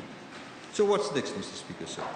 The Fiji Pharmaceutical and Biomedical Services Centre will launch an improved implementation model for the program in April of this year. Under the new model, participating private pharmacies will dispense listed medication from their own inventory and will be reimbursed by the Ministry of Health and Medical Services. This will improve efficiency and service. The transition from the old implementation model to a new model will be done in phases and will only be implemented with the consent of participating pharmacies. The free medicine program, Mr. Speaker, sir, is funded at $8 million. Mr. Speaker, sir, the newly upgraded Lautoka Hospital will hand over to Healthcare Fiji Pte Limited on midnight 31 March 2022. Over a 9-month transition period, additional staff will be recruited and trained. In addition, new systems and procedures will be implemented across all departments. From early May, open heart surgeries will be available at Lautoka Hospital, marking the first time in history that this procedure will be available all days of the year in Fiji. Other benefits will be added in the coming months, including cardiac catheterization, chemotherapy, and renal analysis. Concurrently, work is being undertaken to build a new Lautoka Hospital, a new wing, at the current site with no interruption to services. Bar Hospital will move from Bar Mission Hospital on 9th of April. All current services delivered at the Bar Mission Hospital will be provided at the newly upgraded Bar Hospital facility. Indeed, it's a new facility. But this is more than just a move. It is a wholesale upgrade of hospital services in the West. 2 operating theatres will come online in the coming months. The hospital will offer 24-hour cardiovascular surgeries, chemotherapy, and other critical services. It will also give local doctors exposure and valuable training in these expert medical fields, where we want Fiji to excel. Mr. Speaker, sir, we wish to give special thanks to the Australian Infrastructure Investment Financing Facility for the Pacific, or AIIFP, which is willing to provide financing for this Triple P and is also exploring the possibility of directly financing the project. Government is allocating $13 million to personalize the Triple P arrangement. Mr. Speaker, sir, the pandemic was also defining for digitization. This government has always seen connectivity as a key to economic growth and opportunities for our people. As a Pacific Island nation separated from our neighboring countries and even from our own fellow citizens by a vast expanse of open ocean, we saw connectivity as a unifying force for society, government and business, and we have embraced it. We had already achieved nationwide connectivity, which we relied on during the pandemic to digitally pay out unemployment assistance through M-Pesa and MyCash and to relay life-saving public health information. What is next is a national embrace of the rest of the digital revolution. Our commitment, Mr. Speaker, sir, is to provide equitable access, meaning high and reliable speeds, to digital services everywhere in Fiji, and to provide a digital payment option to all government services delivered to the public, all wages paid to civil servants, and all assistance paid to the vulnerable. So civil servants who live in remote areas or wish to have their salaries paid by M-Pesa or MyCash, they can choose to do so. People on welfare, if their one-day welfare payments will be paid on M-Pesa or MyCash, they can choose to do so. Mr. Speaker, sir, more Fijians are becoming comfortable in online spaces everywhere. We've been personally to some of the Vanuatu's most isolated communities where we've established connectivity. We want to give a special thank to those Fijians, Mr. Speaker, sir. We met at Lutukina District School, Koronai Solo Village School, Galitu District School, Dawara District School, St. Paul's Primary School, Wailevu East Primary School, Vuni Salu Salu Primary School, Voli Voli Primary School, Langi Health Centre, and Dongotuki Nursing Centre, who are able to stream this session of Parliament today as we speak. As of now, 95% of our people have access to high-speed and low-cost internet across 3G, 4G, and 4G plus networks. Now we are focused on connecting the remaining 5% of unconnected Fijians. Mr. Speaker, sir, last November, we connected 26 schools and 14 health centres in the Northern Division. Of these 40 sites, Mr. Speaker, sir, 26 have Wi-Fi hotspots that provide connectivity for the surrounding community. We have further identified 59 unconnected and poorly connected schools nationwide. We've allocated a budget to connect 10 sites in this financial year and undertake site assessments for the remaining sites to determine the appropriate solutions for each school and the surrounding community. We are also working closely with the telecom companies to pinpoint the coordinates of the 317 unconnected or poorly connected sites we have identified. We can properly design innovative, cost-effective and sustainable solutions. In fact, this number has decreased because the telco's infrastructure upgrades have increased connectivity in some areas. Under the infrastructure sharing model, 15 possible tower sites have been identified to connect at least 96 locations.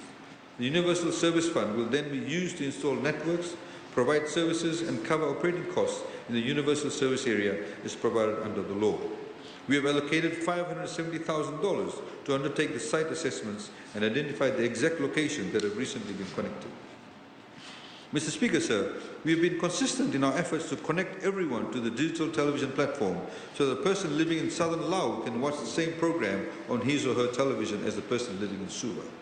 As a result, we had fully transitioned to the digital television platform by November 2021 for the areas from Pacific Harbour to Korovo and Nandi to Lautoka, connecting over 130,000 households. We are now focusing on the areas from Pacific Harbour to Nandi and Lautoka to Korovo, which will connect about 42,059 households by May of 2022. Once completed, we can say that all of Viti Levu has migrated onto the digital television platform. We will commence with the digital switchover for activities for the Fijians living in Vanuatu and other parts of Fiji in July of this year. Mr. Speaker, sir, given the recent global surge in COVID cases and as part of future-proofing our COVID-19 response efforts, we intend to roll out the Fijian Vaccine Pass, or FVP, in the next few months. The first phase will be focused on citizens and permit holders who have been vaccinated in Fiji and who need to travel overseas, because overseas countries require proof of your vaccination. We've allocated a budget for the operational and technical components, including the setup of FVP personalization and insurance centers in the central, western, and northern divisions. The Fijian Vaccine Pass will be in both digital and paper format and contain an individual profile picture for easy identification. It will be free of charge, safe and secure. The vaccine certificates of all family members can be stored on one smartphone. It will also display negative COVID test results and issue a verifiable, secure and interoperable QR code that can be scanned and ingested by the Fijian Vaccine Pass app. Mr. Speaker, sir, most economists and policymakers view unemployment assistance as a temporary measure, part of the social safety net that sustains people in hard times. That changed last year when it became a vital economic, social and humanitarian tool. The assistance helped keep families afloat and injected cash into the economy. We know many people are grateful for it. And so, Mr. Speaker, and so will we. Every Fijian benefited directly or indirectly from unemployment assistance. The amount was less important than the fact that government could be dependent upon to maintain social stability and ensure that people did not become destitute and hopeless. Government in 2021 provided $430 million through its unemployment assistance program directly to more than 400,000 people who live in the formal and the informal sectors. This program was targeted at the population in Viti Levu because of the prolonged lockdowns and restrictions on the island. So what's next, Mr. Speaker, sir? While we can count on our recovery to deliver prosperity to Fijians, there's more we can do, and we will do to heal the wounds of the pandemic. Although many areas in the Northern Division were not under strict lockdowns for long, many people suffered economic losses because of their direct connection to the Viti Levu economy. Not forgetting those affected in the informal sector, this budget has allocated $13 million towards unemployment assistance for people in Vanuatu. These Fijians will have the opportunity to apply for a one-off assistance of $100. The specifics of this plan will be announced soon as to when it will open up. This program also includes a one-off assistance of $50 to all social welfare recipients in Fiji. The bus fare subsidy for the elderly and disabled will be increased from $10, the current $10, to $25 per month, at a total cost of $6 million, benefiting close to 40,000 Fijians. This was a major request because, as we know, the borders have opened up. People are now traveling more to get to markets or visit friends and relatives. Mr. Speaker, sir, housing is a basic need and a right of every person. Government seeks to create the proper economic conditions and the regulatory framework to ensure an adequate supply of housing. And it steps in to help people at the bottom of the economic ladder to secure decent housing. Mr. Speaker, sir, the first home ownership program was launched in 2014 to provide affordable and quality housing for low and middle income earners. Since its inception, the program has assisted approximately 3,400 Fijian households with a total funding of $36 million. That, Mr. Speaker, is an enormous amount, and we can say about the nature of this program and how it functions. But the simple mission of this initiative is to give Fijians faith that owning a house is actually possible. Home ownership gives people something worthwhile and rewarding to work for and save for. For most people, a home is the single largest investment they will ever make. It is something they can pass on to their children, because for all the growth that we create for the economy, what makes that prosperity count is the faith it instills in young Fijians. The faith that they can benefit and build on our success. We're not just talking about the promise, we're actually funding it. Payments for the First Home program are in excess of $5 million for the current financial year alone. In the 2021-2022 budget, a total of $4 million was allocated. and the total allocation was paid out within the first few months only, Mr. Speaker, sir, assisting 211 families. In other words, the uptake was enormous. So what's next? More homes and more hope for the first-time home buyers and builders.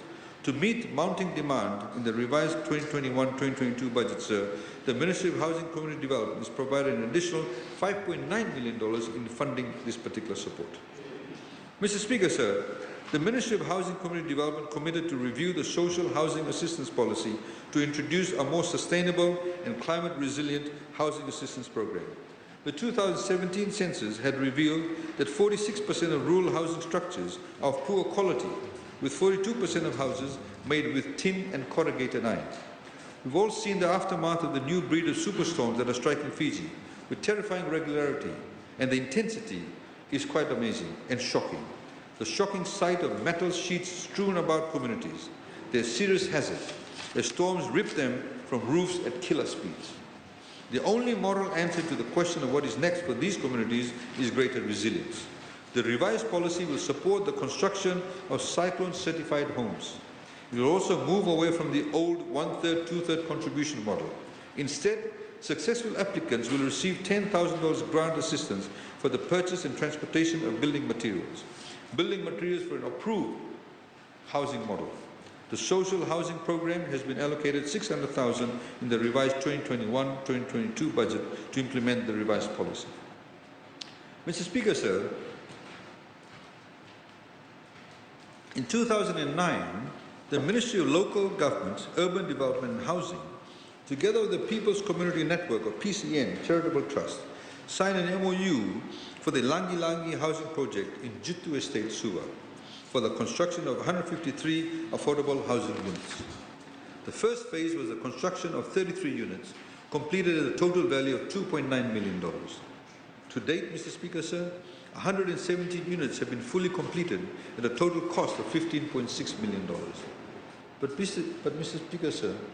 Speaker, sir, PCN has acted shamelessly in what amounted to a fleecing of people who had put their hopes in this project and handed over their hard-earned savings and deposits.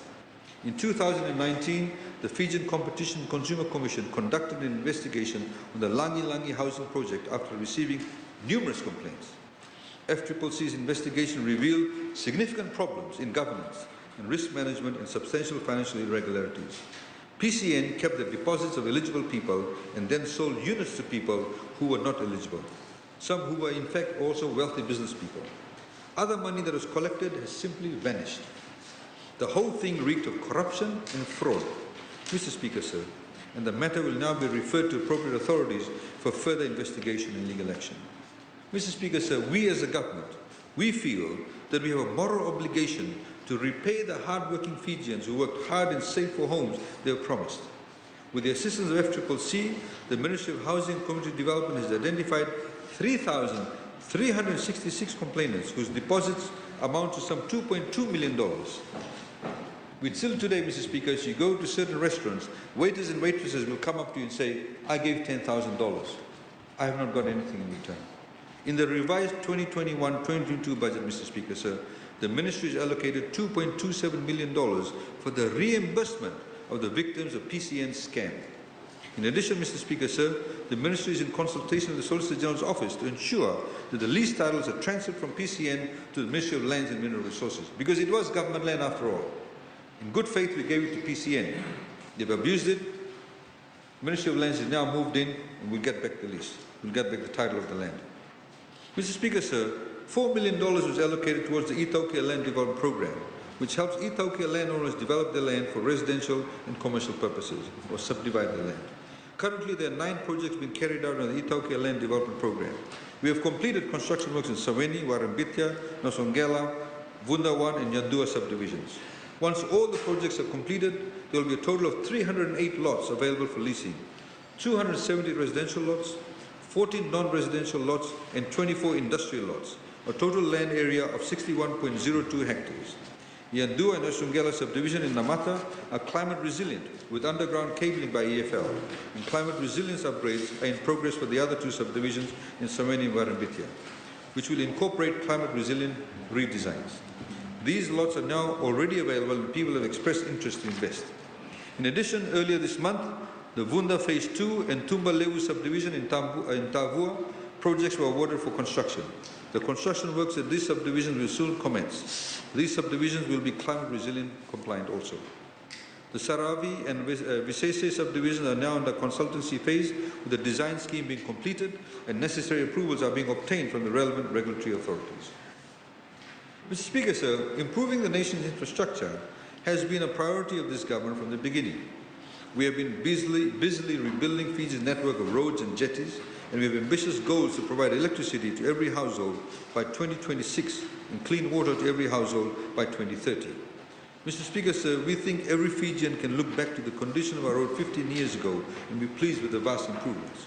We are simply better connected physically today than ever before, and that is good for families and for business. Roads everywhere suffer damage from storms and heavy traffic, but today our roads are well maintained and quickly repaired. Continued investment in Fiji's transport infrastructure has been a priority of the government precisely because it is necessary for economic growth and the general welfare of the country. Sustained investment into roads, bridges and jetties give people access to services, facilities and markets. So what's next for our roads?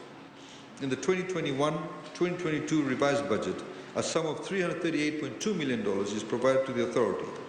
$13.1 million will enable FRA to carry out its daily operations, and $325.1 million will finance important capital programs.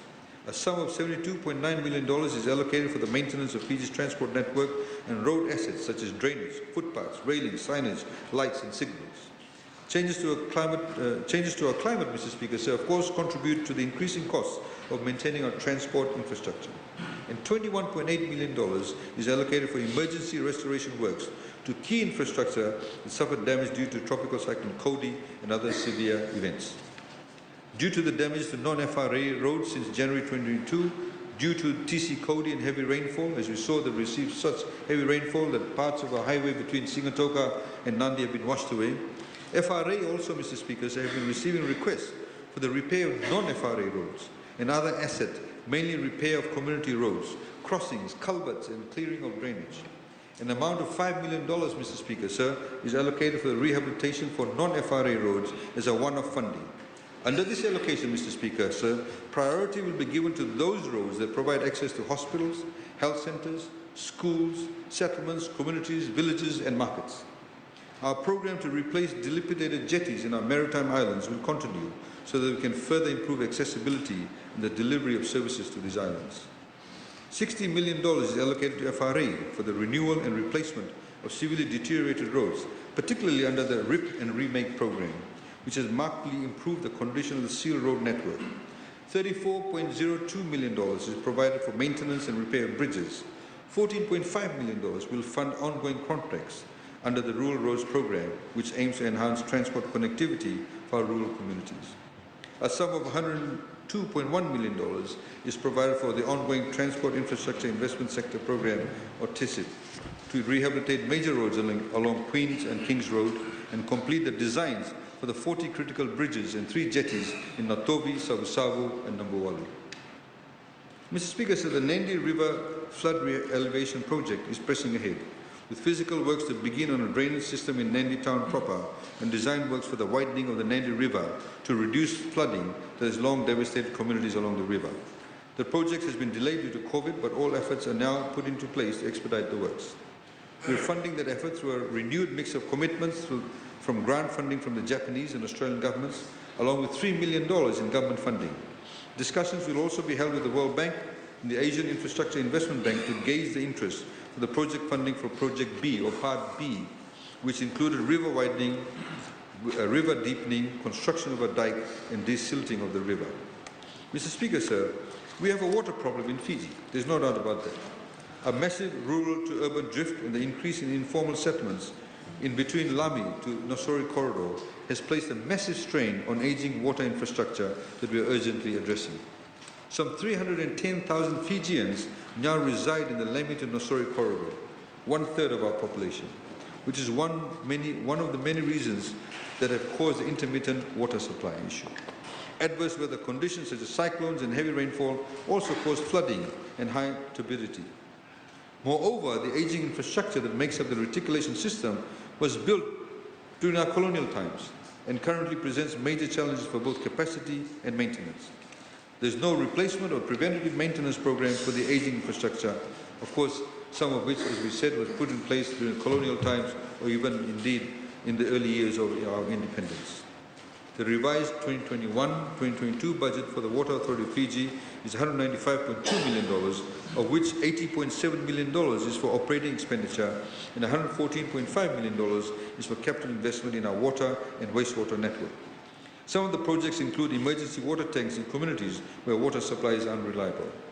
Because while urgent work must be undertaken, communities cannot wait it out with an intermittent supply of water.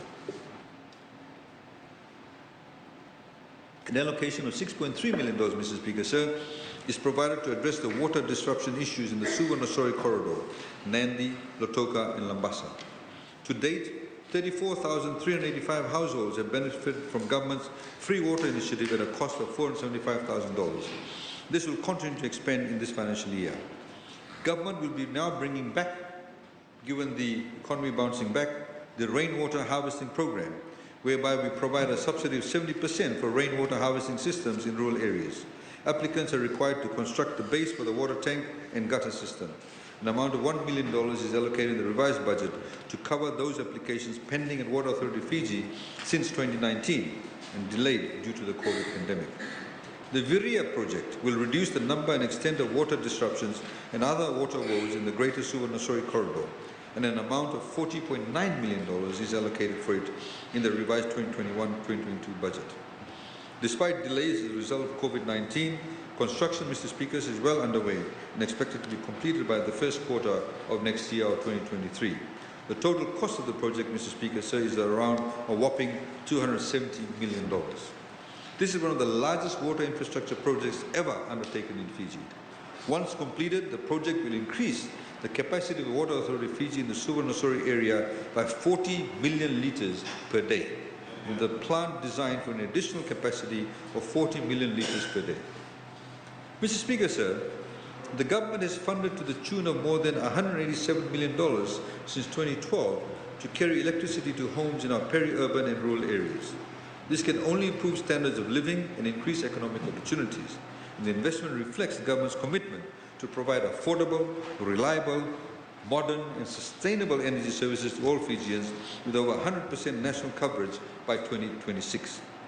A total budget of $9.7 million has been allocated for the house wiring and grid extension program. $3.65 million of that total is for the complete installation of proper wiring in homes that will connect to the EFL grid system, which will benefit 42,486 Fijians. $6.1 million has been allocated to extend the grid to communities that are not currently served. The extension of EFL grid networks will benefit the rural areas that do not currently have access to electricity. A total of 48 schemes will be implemented, with more than 5,000 Fijians to be benefited who will benefit from the program. 13 in the Central Division, 29 in the Western Division, and 6 in the Northern Division. Mr. Speaker, sir, during the next 3 financial years, the Fijian government will be allocating a sum of around $20 million to fund a total of 177 schemes for which survey and quotations have already been completed by EFL. I've got a long list here, Mr. Speaker, sir, and in the interest of time, I will not read out all of them. But this will actually benefit more than 10,000 Fijians living in all parts of Fiji, and this list can be published later on, sir. Last but not least, Mr. Speaker, sir, government will also ensure that the households in the Central Division that do not have access to electricity in areas such as Korovo, Tailevu, Namosi, Naitasiri, and Serua will also be connected to the grid. Mr. Speaker, sir, agriculture was one of our most consistent drivers of growth through COVID. Some obscurantists deny the investment we have made, but they sound silly when you see our record. With the full support of the government, Fiji's farmers set a record in agricultural exports in the year 2020. Our objective is for that trend to keep rising, exponentially if possible. That starts with recognizing where consumer demand is headed and harnessing technology to step up our scale, particularly in opportunity-rich niches. Mr. Speaker, sir, in order for our agriculture sector to develop, grow and adapt to new markets, social and climate conditions, it will need to adopt new technology. Government is supporting the farm mechanization program with funding of $500,000 and the Commercial Agriculture Development Program through procurement of small farming equipment, irrigation kits and other agricultural machinery. Mr. Speaker, sir, Many large-scale livestock farmers essentially have been on their Self,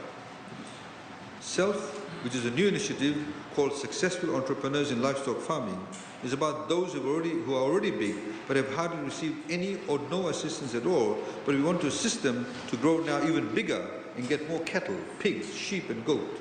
With some assistance, Mr. Speaker, sir, they will be able to increase the number of animals under their production and care and build larger livestock businesses. We have farmers up in Kayasi, across the river on the Kavananga south side. They can only access through the West Bank. But there are farmers there with 300 head of cattle, 200 goats, 100 sheep, with no assistance, but they've done it on their own. These are the people we must actually carry forward because they will increase the food capacity of this country.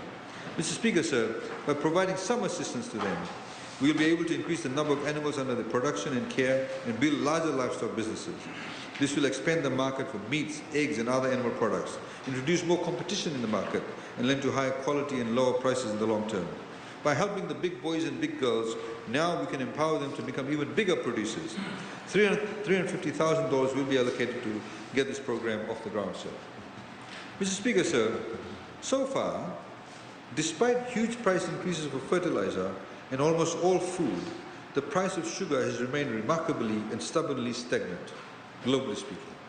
We have committed to pay growers $85 per ton, and we will honor that commitment, sir.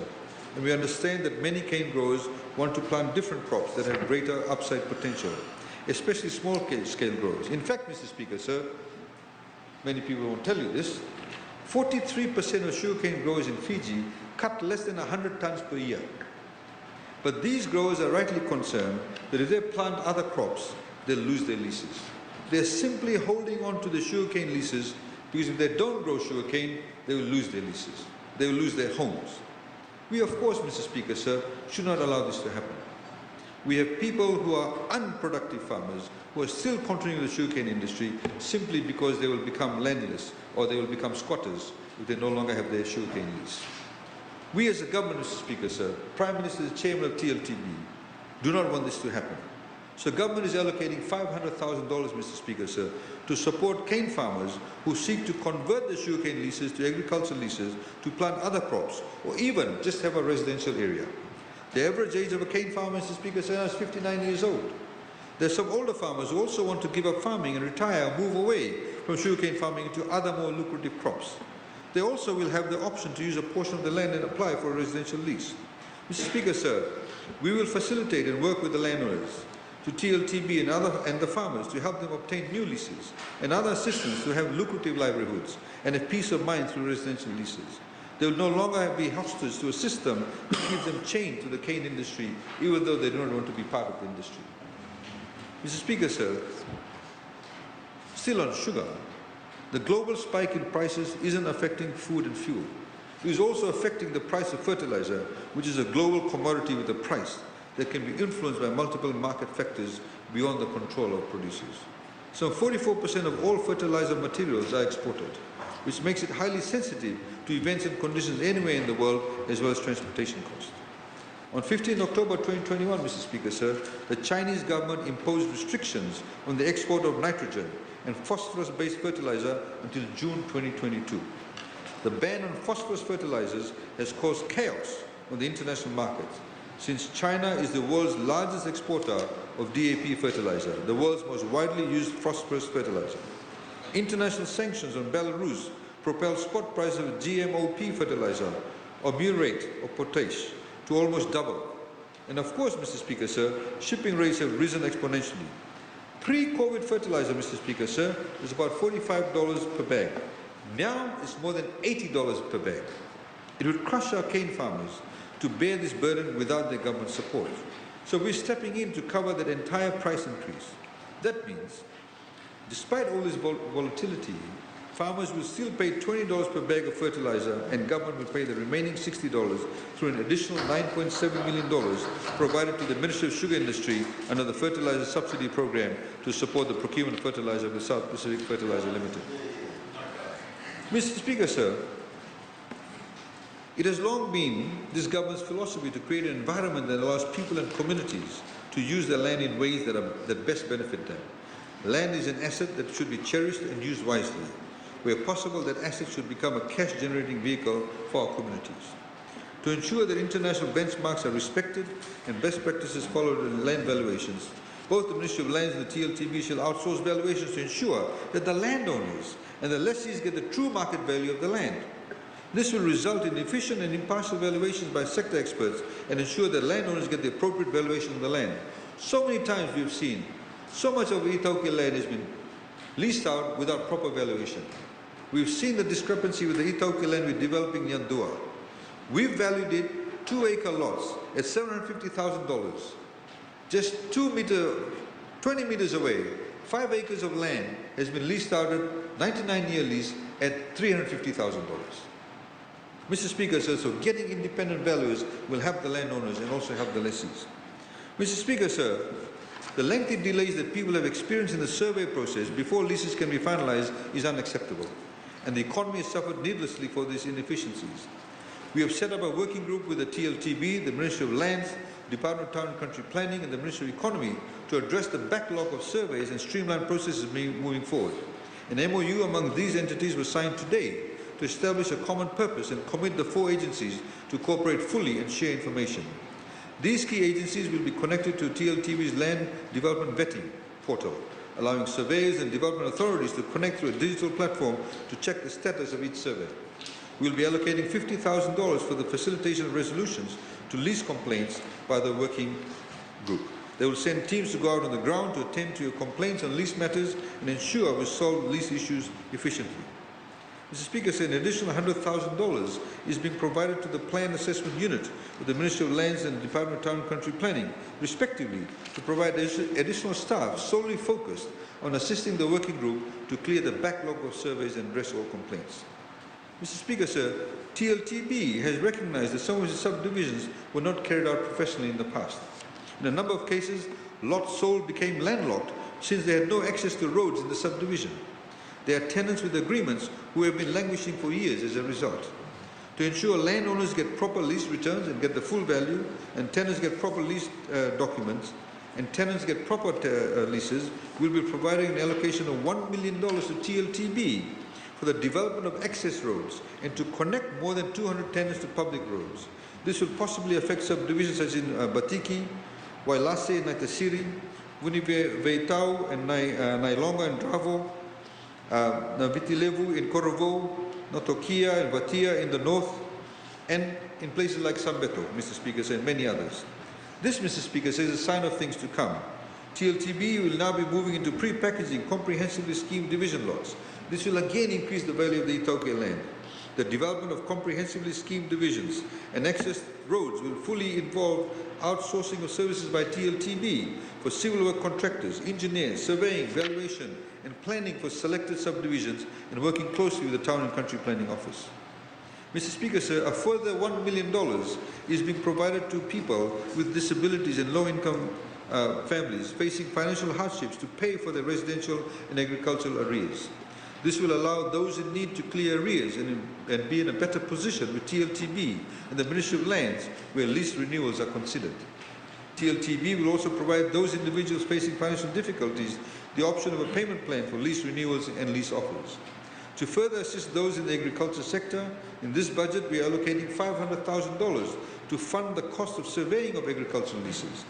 We have not forgotten those facing financial difficulties in residential leases also, and will also provide $500,000 for the surveying of residential leases. This will all through the joint cooperation of TLTB, the Ministry of Lands, to ensure that we unlock land, provide more returns to landowners, and expedite much-needed economic recovery. Mr. Speaker, sir, we have spoken of some of the reforms we need in rural land leasing and development. But people in towns and urban centers often have the same ambitions, anxieties, and frustrations over land use and development as as dwellers, and also those in the city too have faced the same anxieties as rural dwellers. Our regulations have long placed unnecessary obstacles in the way of people who wish to develop urban property or lease rural land. Whether you're an entrepreneur who wants to build apartments in Nandi or a subdivision in Latoka, or an aging cane farmer who wants to retire on his leased land, you will encounter the same headwinds. We are removing those headwinds, Mr. Speaker, sir. Mr. Speaker, sir, as our recovery progresses, it is vital that we create opportunities for development by quite simply making it easier to invest, build and construct in Fiji. We also have to recognize important ways that the pandemic has changed our society and changed the regulations to give steam to some of the positives of the pandemic. The Town Planning Act, which was enacted in 1946, has procedures and processes in place that were relevant in that period. But some of these decades-old processes have unsurprisingly become redundant and outdated. These archaic provisions in the Act have delayed and many times stopped development projects from progressing. This is particularly true of the provision in the Town Planning Act dealing with changes to the town planning scheme or the rezoning of individual lots or areas. The amendments proposed will reduce the bureaucracy around the notification and objection period. By reviewing the notification requirements, we are reaching out to more Fijians to have a say on the proposed rezoning. Since we are using a wide mode of transmitting the notification to the public, that is websites, widely used publications and all forms of media, the notification objection period has been reduced to 14 days, with the ability to lodge an appeal to the Permanent Secretary on the decision of the Director of TCP.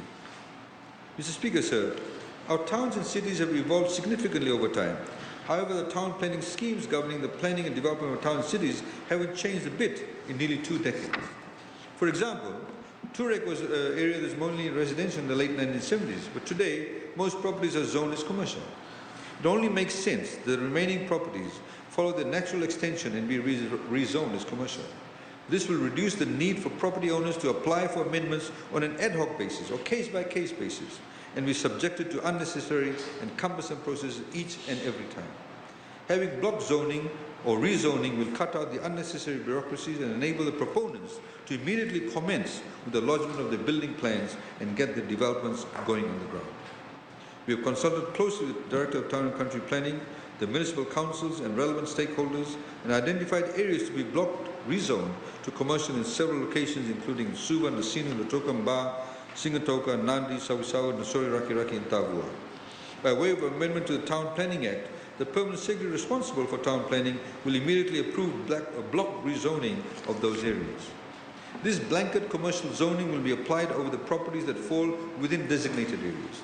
However, we will not disadvantage any residents within that area. If any affected property owner wants the property to remain zoned residential or has a residential dwelling on site, he or she will continue to pay the residential town or city rate until such time the property is converted for commercial development. This is a win-win situation for property owners.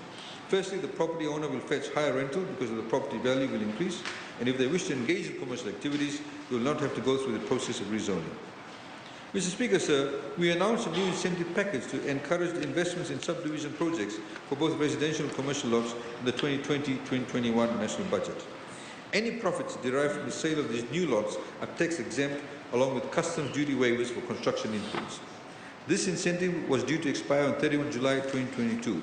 This will now be extended for another 24 months until 31 July 2024. Subdivision of land is a lengthy process and a large number of investments were delayed due to COVID, so it makes sense to continue this assistance. Mr. Speaker, sir, since the beginning of the pandemic, a number of Fijians who lost their jobs took their skills home and began operating home-based businesses. Some in catering services, some in bakeries, some as hairdressers or as consultants in their area of expertise. And some of these entrepreneurially minded Fijians are not looking back. They do face challenges, such as being required to rezone to commercial before operating their business. This requirement is so onerous that it has pushed some micro, small and medium enterprises out of business. Through amendments to the Town Planning Act, general provisions for schemes and areas, we will allow home-based businesses to operate from residential areas without going through the rezoning process, provided they meet set conditions of operations that are in keeping with the residential nature of the area. This would include restrictions on noise and equipment, signage, traffic, hours of operation and storage of hazardous material. We can allow this business, Mr. Speaker, to operate in a neighborhood so long as they don't make the neighborhood less quiet, peaceful and livable. Mr. Speaker, sir, as per the 2021-2022 budget announcement, the Town Planning General Provisions 1999 were to be amended to remove the stringent planning requirements for zoning and building permit applications. These 23-year-old requirements are badly out of date with our modern development needs. For example, single dwellings were once constructed in a 1,000 square meter property. Now, because space is at more of a premium and developers prefer to maximize the use of the site by building higher. The review process has been conducted, and the amendments to the Town Planning General Provisions 1999 will include simplified zones to reflect modern classifications as currently used in places like Australia and New Zealand, reduction of setback requirements for multi-storey buildings, and increased density for unsewered residential lots. This will reduce the ad hoc requests that need to be put to the Director of Town and Planning, Country Planning's Office for approval. Mr. Speaker, so in order to counter inflationary pressures, support our vision of empowering Fijians with their first property, we'll be regulating the commission charged by real estate agents on residential properties. This will also ensure that transactions occur in a fair and transparent manner, and that we weed out unscrupulous agents.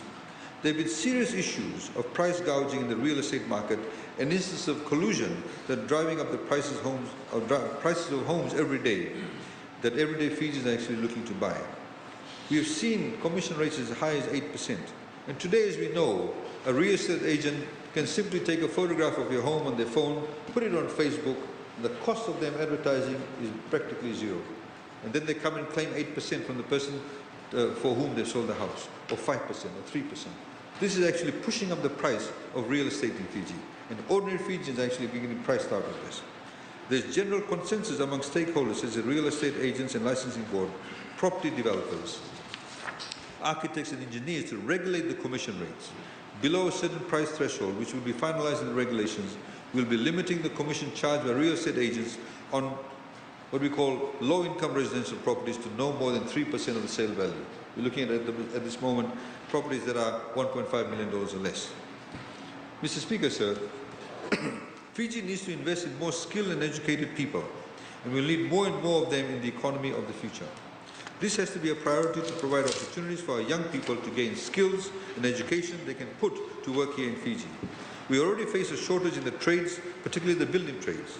Fiji needs programs and incentives for our people to gain both the skills and the education they'll need to fill important roles across our economy. There's no better moment than our recovery to make those investments in our people. Mr. Speaker, sir, that commitment begins with young people in Fiji.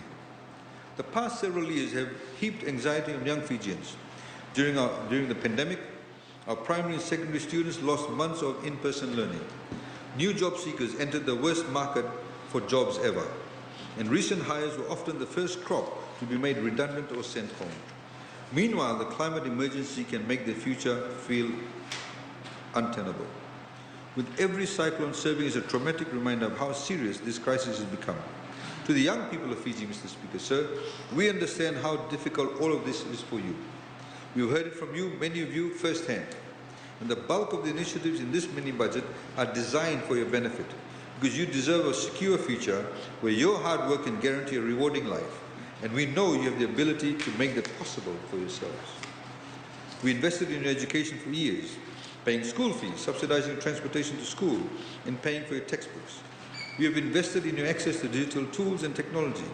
We have promised you that your future would be determined by your skills and qualifications, not by your last name or family pedigree.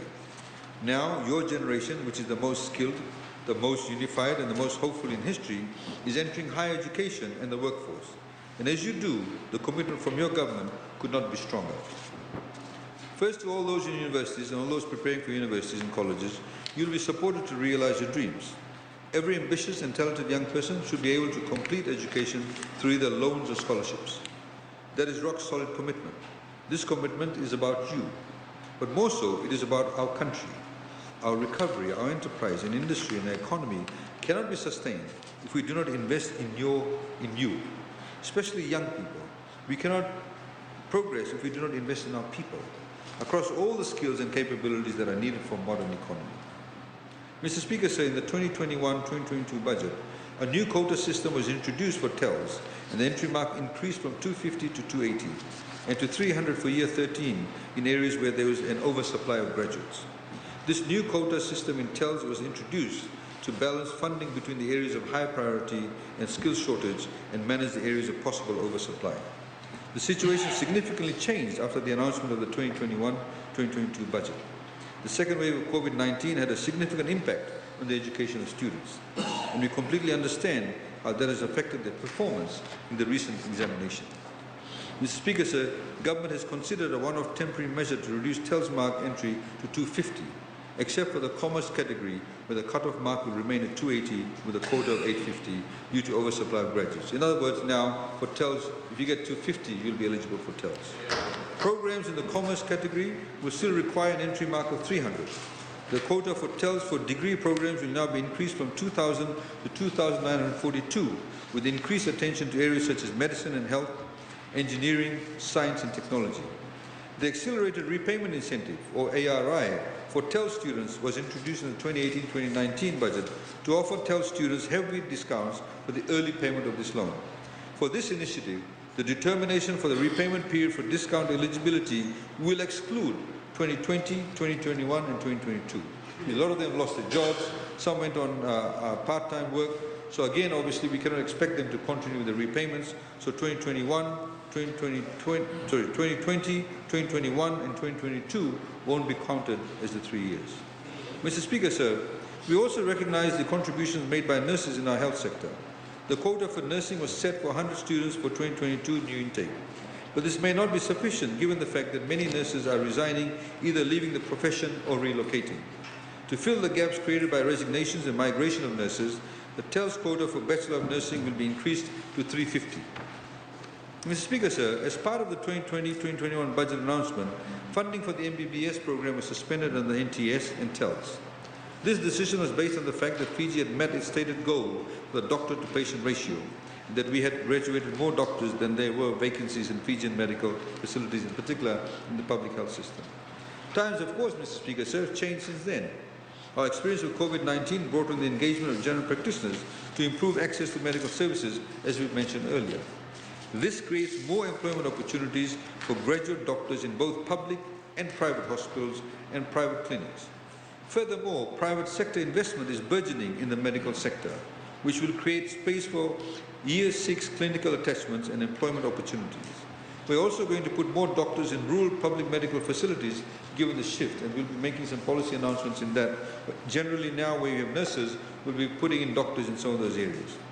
Given the shift, Mr. Speaker, sir, government will also provide 20 MBBS and 5 Bachelor of Dental Surgery awards to new students who have completed year 13 with a mark of 340 in 2021 through the National Toppers Scheme.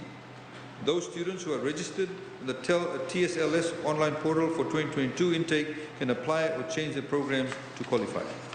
To accommodate private MBBS students of 2021, the NTS scheme will change to include those who did year 13 in 2020, had marks of 340 above, a GPA of 3 and above in 2021, and combined parental income of less than $100,000. Mr. Speaker, sir, in 2021-2022 national budget, government allocated funds for MBBS students who are privately enrolled and met the criteria for a one-off $10,000 government grant. In February this year, 42 students were selected and can use the grant to clear off the fees for 2021. Government will now provide full-time scholarships under the Toppers scheme effective from semester 1 2022. This will amend existing scholarship regulation to include these students who did year 13 in 2020. Mr. Speaker, sir, young people in Fiji understand why climate change is such an important issue. They see through the denial of the past generations who have caused this crisis, and they are vital to Fiji's leadership on the world stage. But we know, Mr. Speaker, sir, young Fijians don't just recognize the problems. They want to know what they can do about it. They want to become the experts. They want to be the leaders. And it is our duty to give them that chance by becoming a hub for the world's climate policy research, especially in climate adaptation. Australia's Monash University is keen to establish a joint Monash-Fiji National University Pacific Climate Change Research Centre that offers high-quality research opportunities that produce world-leading climate change mitigation and adaptation issues, and high-quality training and capacity building for policymakers in the Pacific. This collaboration will benefit Fiji through engaging with one of the leading global universities. The collaboration will give its students and researchers direct access to major funding partners like DFAT, JICA, AusAid, New Zealand Aid, EU, ADB and others. It will produce Pacific experts who help the world meet this challenge, because it will be Pacific people who lead on an issue that impacts us more severely than anyone in the world. The research centre will be funded initially through the seed funding from Monash University to fund and host the centre director. Other fundings will be secured from donors such as DFAT, AusAid, New Zealand Aid, JICA, and the Fijian government. And once our young people complete their education, Mr. Speaker, sir, they should find a market for jobs that is brimming with opportunity, not only for careers, but for companies they may wish to start. And not only in traditional sectors, but in the world-class and highly sustainable green and blue Fijian economy that we are building. We urge you, Mr. Speaker, sir, to the young people, we say, pursue opportunities that our country will need for that. This may include anything from sustainable forestry to marine conservation to green shipping and oceanography to sustainability. All industries will need these skills, society will need these skills, and indeed, Mr. Speaker, sir, the world needs these skills. The Ministry of Environment launched the Jobs for Nature Rehabilitation Program in June of last year, focusing on protection, restoration, and rehabilitation of the natural environment. 76 projects from Ba, Tuva, Rewa, Lambasa, and Tunuloa catchments have been awarded the JNR grants to the Fiji Ridge to Reef program, which is being managed by the Ministry of Environment. The projects have received their first disbursement of 60% of the $45,600 allocation. The remaining 40% of $30,400 will be disbursed after monitoring and evaluation is completed. Mr. Speaker, sir, Fiji is investing $83 million over time in the world-class Fiji Airways Aviation Academy. The Academy reduces the high cost of training which is incurred by Fiji Airways and allows us to train more local pilots, thus reducing the need for foreign pilots and producing savings of around US $10 million a year. We trained pilots from other airlines during the pandemic. The demand by other airlines to use our facility is growing. Every day the Academy is helping put Fijians in the cockpit, including women. These are great jobs that often we're going to expats when they should all be held by our own people. And the Aviation Academy is making that happen. The Academy, Mr. Speaker, has also kept our pilots ready to fly through the pandemic. There's no question we would not have been ready to reopen the border on 1 December without it. The Academy is also used for cabin training, cabin crew training, some of which was previously done in Australia and Singapore. This produces about savings of $10.3 million annually. Mr. Speaker, sir, we want to apply the same academy-based educational model to other sectors, including in shipping. This is a booming sector for Fiji's budding blue economy, and one that will increasingly help to drive our net zero commitment. Construction to modernize the facility and provide a better learning environment are partially completed, which allowed the Fiji Maritime Academy to open its doors for the 2022 academic year. As of 21 March 2022, the Academy had opened its doors to start the new academic year with a number of short courses, and from July, August of this year, Mr. Speaker, sir, a Bachelor in Nautical training, Mr. Speaker, sir, in the Marine Academy will be available. And this is, Mr. Speaker, sir, has got IMO certification. Mr. Speaker, sir, the Maritime Academy is now becoming a regional academy. We've got now students coming in from Papua New Guinea and various other Pacific Island countries. And we wish to put on record the training and the partnership with CNEC that has allowed us to get the IMO certification, which also helped MSEF.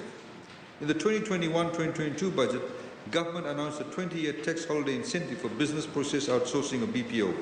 Government continues to assist the BPO sector and will set aside 300 awards for BPO training under TELS for TVAT at FNU, which is an existing allocation of 5,000 onwards. Mr. Speaker, sir, as noted in Parliament previously, this was the only sector in Fiji during the COVID period in the last 2 years that grew 3,000 jobs. Mr. Speaker, sir, means testing criteria was introduced in 2021-2022 budget, and combined parental income exceeding $100,000 is tested against the number of dependents and extenuating circumstances. Business owners will be required to submit the latest tax assessments showing business profit and business net worth. The new means testing criteria will require applicants to have a combined family income of less than $100,000 or business net worth of less than $100,000, unless extenuating factors apply. This will be effective from 2023. Mr. Speaker, sir, the government will provide funding for development of Fiji's 10-year Human Capital Development Plan. The plan will provide prudent guidance for planning and investment in tertiary education. TSLS will host the Secretariat and lead the coordination, and will be funded $80,000 for this project for the remainder of the financial year. Mr. Speaker, sir, to date the Fijian government has assisted a total of 100 Fijians under the reskilling and retraining program announced last year, with another 500 students currently undertaking courses and more expected to apply in the near future. Given the success in the reskilling and retraining program offered through FNU, the government has included an additional 7 short courses that are in highly sought areas, including caregiving, the fundamentals of baking and patisserie, cooking, food and beverage, screen printing, artwork and designs, household and sanitary plumbing, and domestic electrical installation. A budget of $1 million has been allocated for this program. Mr. Speaker, sir, our recovery is an opportunity to accelerate towards net zero emissions within the legal framework of our Climate Change Act. The activities and requirements we must now advance under the Act all support mutually beneficial outcomes for communities, the private sector and public services. On the whole, the Climate Change Act will create cost savings for our economy as it is designed to help us best prepare and avoid climate risk impacts. Mr. Speaker, sir, we proposed an electric shuttle bus project that not only makes good economic sense for an urbanizing country, but which aligns well with Fiji's global climate leadership.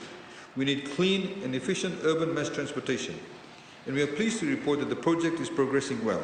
The technical analysis on the electric shuttle bus ecosystem has been completed, and that will be trialled with the construction of a suburban shuttle terminal in Valelevu later this year. The electric shuttle bus will facilitate transit between commercial centres. Shuttle buses with 22 seats will run every 5 to 10 minutes along 23 new routes. We have identified the first routes to be tendered, electrified for the pilot. The charging infrastructure to service these routes will initially be housed at the Valelevu shuttle station. This means cleaner transportation that decreases pollution and noise and increases air comfort for its riders. Further shuttle terminals will be coming to Nakasi and the Tawakumbu area in Lautoka. Mr. Speaker, the government takes seriously the need to manage our solid waste and end littering and the proliferation of plastic waste and other debris into our waterways and oceans. To develop a strategy, we will allocate $45,000 for a consultancy for the development of Fiji's Container Deposit Regulations, or CDR. The intention of the proposed regulation is to minimize environmental pollution by establishing a container deposit scheme that will incentivize recycling behavior in Fiji. A consultant has been identified to develop the CDR and will conduct a review to identify implementation issues from Pacific and other countries that have adopted container deposit regulations. Mr. Speaker, sir, court hearings were limited during the COVID-19 pandemic for safety reasons, which caused new cases to accumulate and remain unresolved. And now that we're in a post-pandemic era, the judiciary has positioned additional judges and magistrates around the country to hear the pending cases. We recognize that justice delayed, of course, is justice denied. So $600,000 is provided to supplement the judiciary's operations. Mr. Speaker, sir, government also continues to strengthen the services of the Fiji's judicial sector through the construction of the new Nasinu and Bar Magistrates Courts, for which an additional $2 million is allocated. The new courts will increase the backlog of cases, lack of space for breastfeeding mothers, attending family court, and congested staffing spaces. Currently, Mr. Speaker, sir, a person only needs to be lawfully present in Fiji for 10 out of the 15 years prior to lodging an application for naturalization. We will be increasing the requisite aggregate period to 15 out of the 20 years to protect and enhance the value of the Fijian citizenship. While citizenship is becoming more difficult to obtain, we are adopting a more liberal approach for those looking to obtain work permits and investors seeking to establish permanent residency. Mr. Speaker, sir, as we all know, taxis play an important role in providing accessibility to many Fijians because they give us flexibility. And yet the system we now use limits the very flexibility that people require from a taxi service. Fiji will now do away with the base and stand system and adopt the open taxi ranking system, or OTRS. For the taxi industry, this is the most important change in 33 years. Fiji has over a total of 4,222 valid taxi permit holders who will now operate one of the 453 open taxi ranks, 264 existing ranks and 135 new ones. Mr. Speaker, sir, the open rank system is designed to ensure that service is efficient and reliable while giving the taxi operator more opportunity. The open taxi rank system allows taxis to operate from any rank within the designated areas of operation on a first-in, first-out basis or on a rotational basis. So all taxi operators can pick up passengers in a fair and orderly manner and avoid illegal operations, particularly private vehicles operating as public service vehicles. The framework also allows taxi drivers to operate as and when they wish to. The system will be effective from 25 April 2022. Mr. Speaker, sir, we should note that this policy does not apply to private taxi bases, which are a commercial arrangement between the taxi operator and the base owners. But taxis operating from private taxi bases will not be allowed to pick up passengers outside the private base of operation or from any of the 453 open taxi ranks.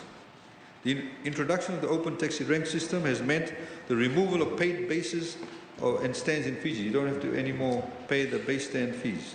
The fees formerly associated with bases and stands will be replaced with an annual PSV levy to be paid at the time of annual vehicle registration at the LTA. LTA will soon announce the amount of levy and as to when it will commence.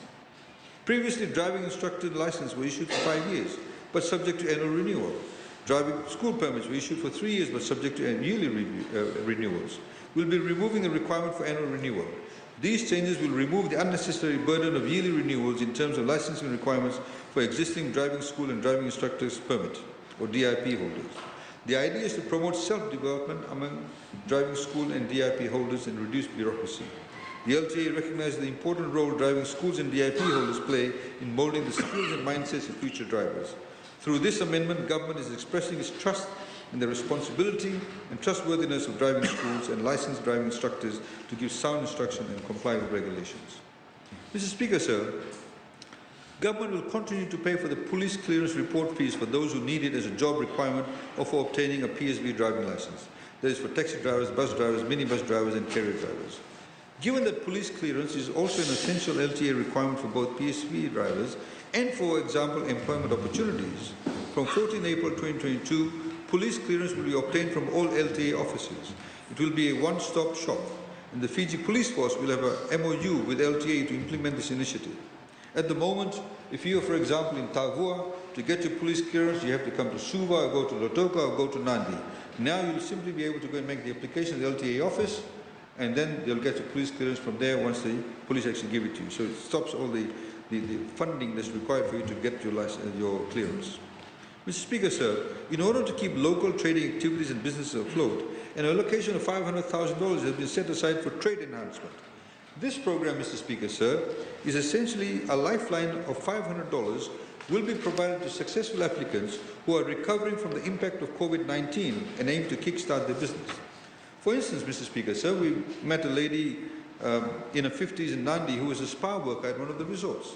During the pandemic, she was laid off, so she took the spa home and started her own business from Nandi. Her reputation earned her customers all the way in Suva, particularly among expatriates. So she would hire a vehicle, grab a spa table and take it to Suva, a costly process. The costs were eating up her profits and leaving her with nothing to support her family.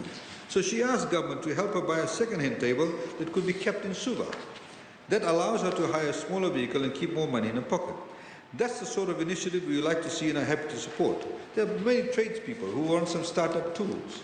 They don't necessarily go and get a loan, but just with a few things, they'll be able to start up their own business. And we've seen that evolution take place in the workplace environment. Mr. Speaker, sir, this startup cash program will be administered to the Ministry of Commerce, Trade, Tourism and Transport. And more details around this program will be announced soon. Mr. Speaker, sir, we overcame the pandemic together through the everyday heroism of civil servants, members of the private sector, and our development partners who stepped up when Fiji needed them mostly. We particularly want to thank the governments and people of Australia, New Zealand, India, and the United States for their support, in particular the vaccine support. We have allocated $250,000 towards a civil service recognition program whereby these development partners, private sector partners, and civil servants who served the nation during the COVID-19 pandemic will be recognized for their outstanding courage, compassion, and commitment. Mr. Speaker, so we're also going to further ingrain the spirit of service and patriotism in the culture of civil service. We've already placed merit at the center of civil service at every level, and our civil service has responded.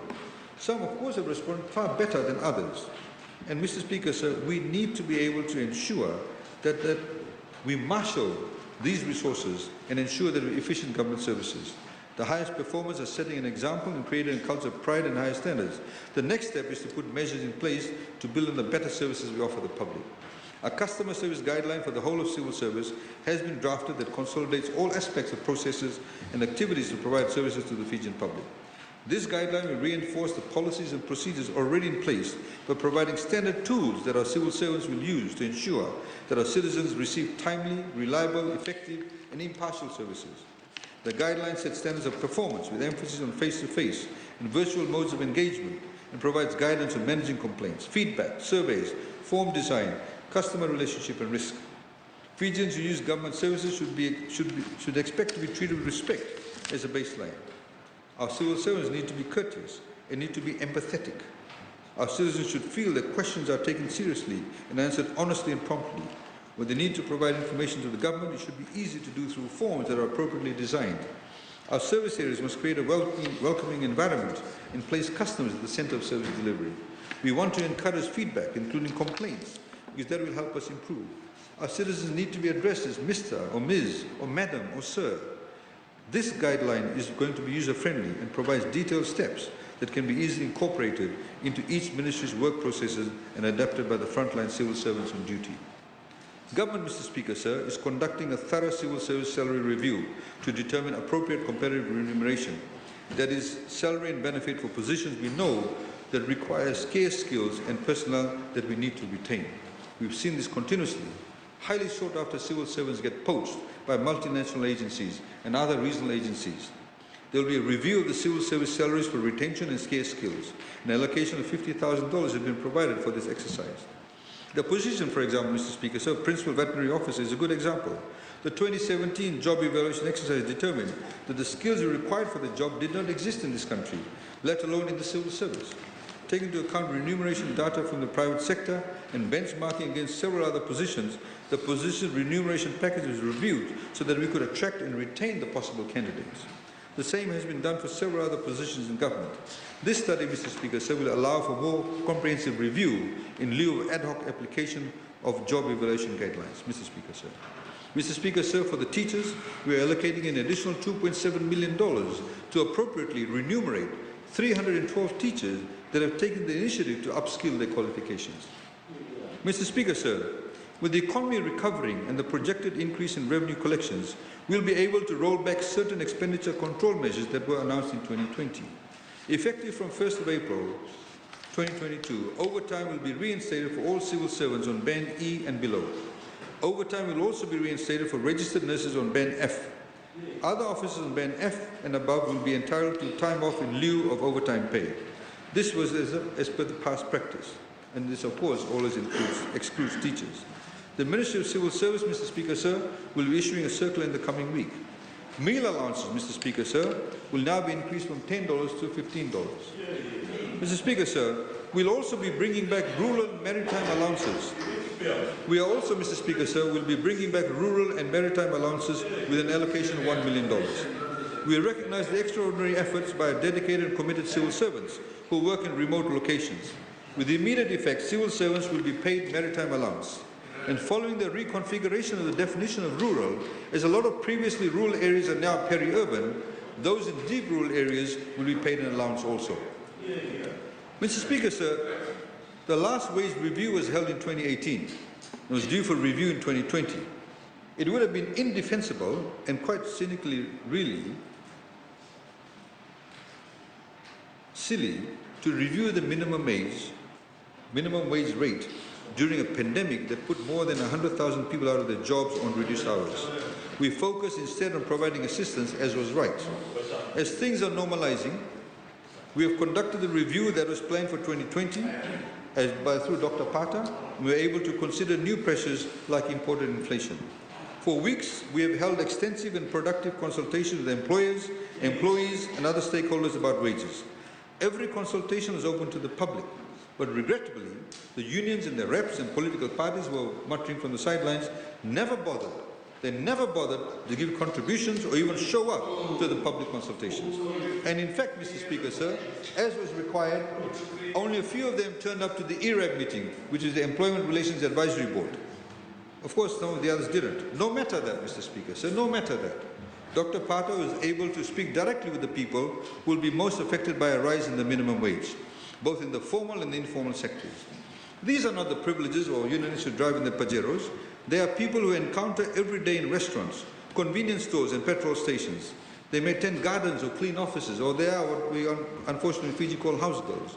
They do much of the work we take for granted every day, and their wages should rise as the price of food and other essentials increase. Mr. Speaker, sir, we will increase the minimum wage to $4 an hour in stages over a one-year period from its current level of $2.68.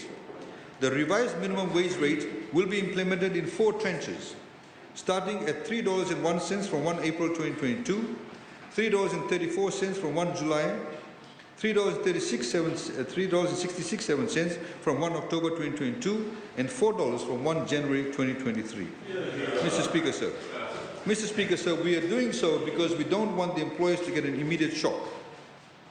From all the other 10 wage sectors, the minimum wage rate will also rise in tandem with the new rate and topped up by the relevant difference between the current national minimum wage rate and the sectoral wages. Mr. Speaker, sir, however, we also need to review the existing 10 sectorial job classifications. The current classification of the 10 sectors is decades old and does not reflect the modern economy and indeed modern day work practices. Take, for example, the printing industry. The sector has changed dramatically in this century through automation and digitization, but the job classification hasn't changed at all. In fact, it does not even recognize that there is digitization in the printing sector.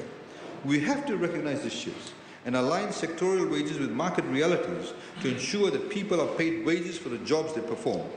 $50,000 has been allocated to carry out this review.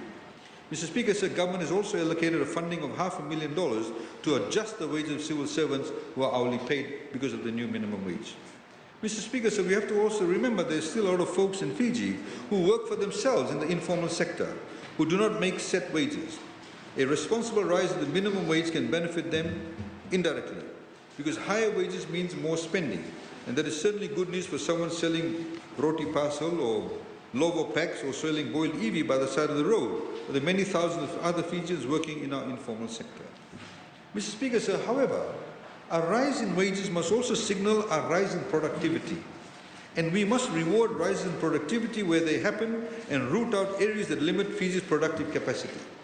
Unfortunately, there's been a troubling trend of workers being repeatedly absent on Mondays with the excuse of family care leave.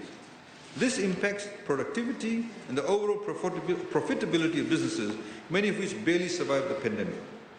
We have decided, Mr. Speaker, sir, to put family care leave on hold given the announced rise in wage rates. As a further measure to ensure we make most out of the next few months, and in fact the year, at least, paternity leave is also now going on hold. Mr. Speaker, sir, higher productivity must be a good thing for employers and employees alike. So we're going to further ensure that every hard-working wage earner trusts that their role in improving the nation's productivity is not only acknowledged, but rewarded with further increases to their wages. By better accessing productivity, wages can keep rising. It's that simple. To ensure that we're accurately assessing productivity across the economy, we've allocated $50,000 for the establishment of a National Productivity Commission based on the Australian model to measure productivity across all the wage sectors and provide advice to government on improving productivity. This commission will not work in isolation. It will be a partner to employers and employees to address issues and complaints as they arise and identify where further wage increase can make the most difference for the economy. Mr. Speaker, sir, we now get on to tax reform. Mr. Speaker, sir, we announced an entirely new tariff structure in the 2020-2021 national budget that was centered around liberal trade and simplicity, with a special focus on making life more affordable for ordinary people. Duty was reduced on more than 2,000 lines of items, mainly goods that were not manufactured in Fiji. Those duty reductions will all remain. As announced in the 2021-2022 budget, from 31 August 2022, the fiscal duty on imported liquid milk, full cream powdered milk, yogurt, cheese and butter will be reduced to 5% from the current 32%. In line with this policy, Mr. Speaker, sir, the fiscal duty rate on lunch boxes with a thickness of 1.8 millimeters or more and which are not manufactured locally, water bottles, wheelie bins, meat patties and chicken nuggets, both raw and cooked, will be reduced from 32% to 5%. Import excise of 15% will also be removed from lunch boxes, water bottles and wheelie bins. Mr. Speaker, sir, to make wheelie bins affordable in Fiji, government, of course, as I said, will reduce the duty. The high duty is a result of wheelie bins being classified under plastics. The reduction of duty will make wheelie bins affordable and will ultimately lead to people using bins to keep our environment clean. Mr. Speaker, so we also have some new reforms to announce that simplify our tax system. We will raise VAT, Mr. Speaker, sir, on 21 non-essential items to 15%. The increase in VAT to 15% will cover goods and services that previously attracted ECAL, such as prescribed services, white goods and certain motor vehicles, and will apply to all turnover in excess of $100,000. So previously, there are certain things that attracted 9% VAT and 5% ECAL, which is 14%. Now, it will just simply be VAT and it will go up to 15%, in other words, an increase of 1%. Mr. Speaker, sir, To be clear about this, in a nutshell, ECAL will be removed and replaced by the adjusted VAT rate of 15% for these items. So tax on an item that carried 9% VAT and 5% ECAL would increase only by 1%. The additional list of goods and services to be taxed at 15% VAT now will include alcohol, tobacco, textiles, clothing and footwear, perfumes, jewelry, watches, stereos and sound systems, and other electrical equipment and professional services such as legal and accounting, management and consultancy, architectural and engineering, scientific research and development, advertising and market research, veterinary activities and other professional, scientific and technical activities. The ECAL on personal income will also be removed, but the 5% rate will be added to the social responsibility levy with the tax burden unchanged for the taxpayer. The ECAL on plastics and super yachts will also be removed and replaced with the plastic levy and the super yacht levy at the same rates. A portion of VAT return, Mr. Speaker, sir, charged and prescribed services will now be directed towards the environment, climate adaptation projects previously funded by ECAL through the trust funds. Those are not the only tax reforms we are announcing tonight, Mr. Speaker, sir. As Mr. Speaker, sir, we announced or explained at the beginning of the start of the announcement, the why behind the painful rise in the price of food and essential items. We are not only raising wages in response, we will be reducing the price of food for everyday Fijians in the most direct possible way that we can. There was a time when 6 basic food items in Fiji were 0 VAT rated, and these were what they are called basic food items: flour, tea, powdered milk, cooking oil, rice and kerosene. Mr. Speaker, sir, we subsequently lowered VAT across a wider basket of items that Fijians were purchasing more often, a move that lowered the overall cost of living. Mr. Speaker, sir, however, this price increase today and the price rise crisis demands that we go further by sending VAT back to 0, not on 6 basic food items, but on 21 everyday essentials. Mr. Speaker, sir, in other words, dropping the cost. In other words, dropping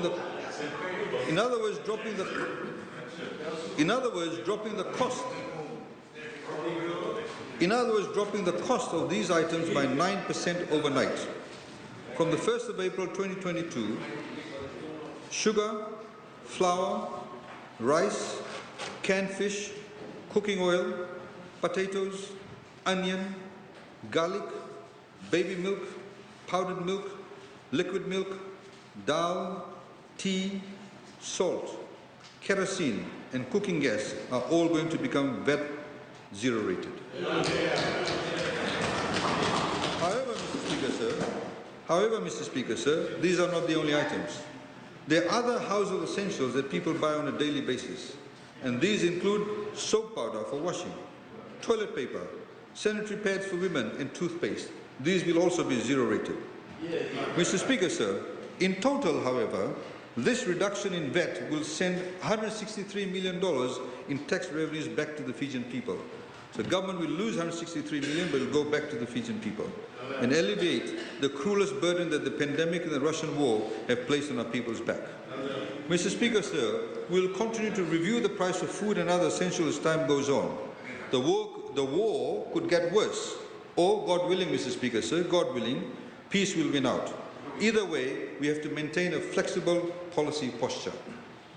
And, Mr. Speaker, sir, to alleviate the sharp rise in fuel price due to the conflict in Ukraine, we will remove the current 20 cents fuel tax. Mr. Speaker, sir, this will cost government approximately $56 million. Prices, of course, Mr. Speaker, sir, remain volatile, and we will continue to monitor global crude oil prices and the events that are affecting them, such as the war in Ukraine. In the same way, Mr. Speaker, sir, should crude oil prices stabilize, we may be able to reconsider this reduction.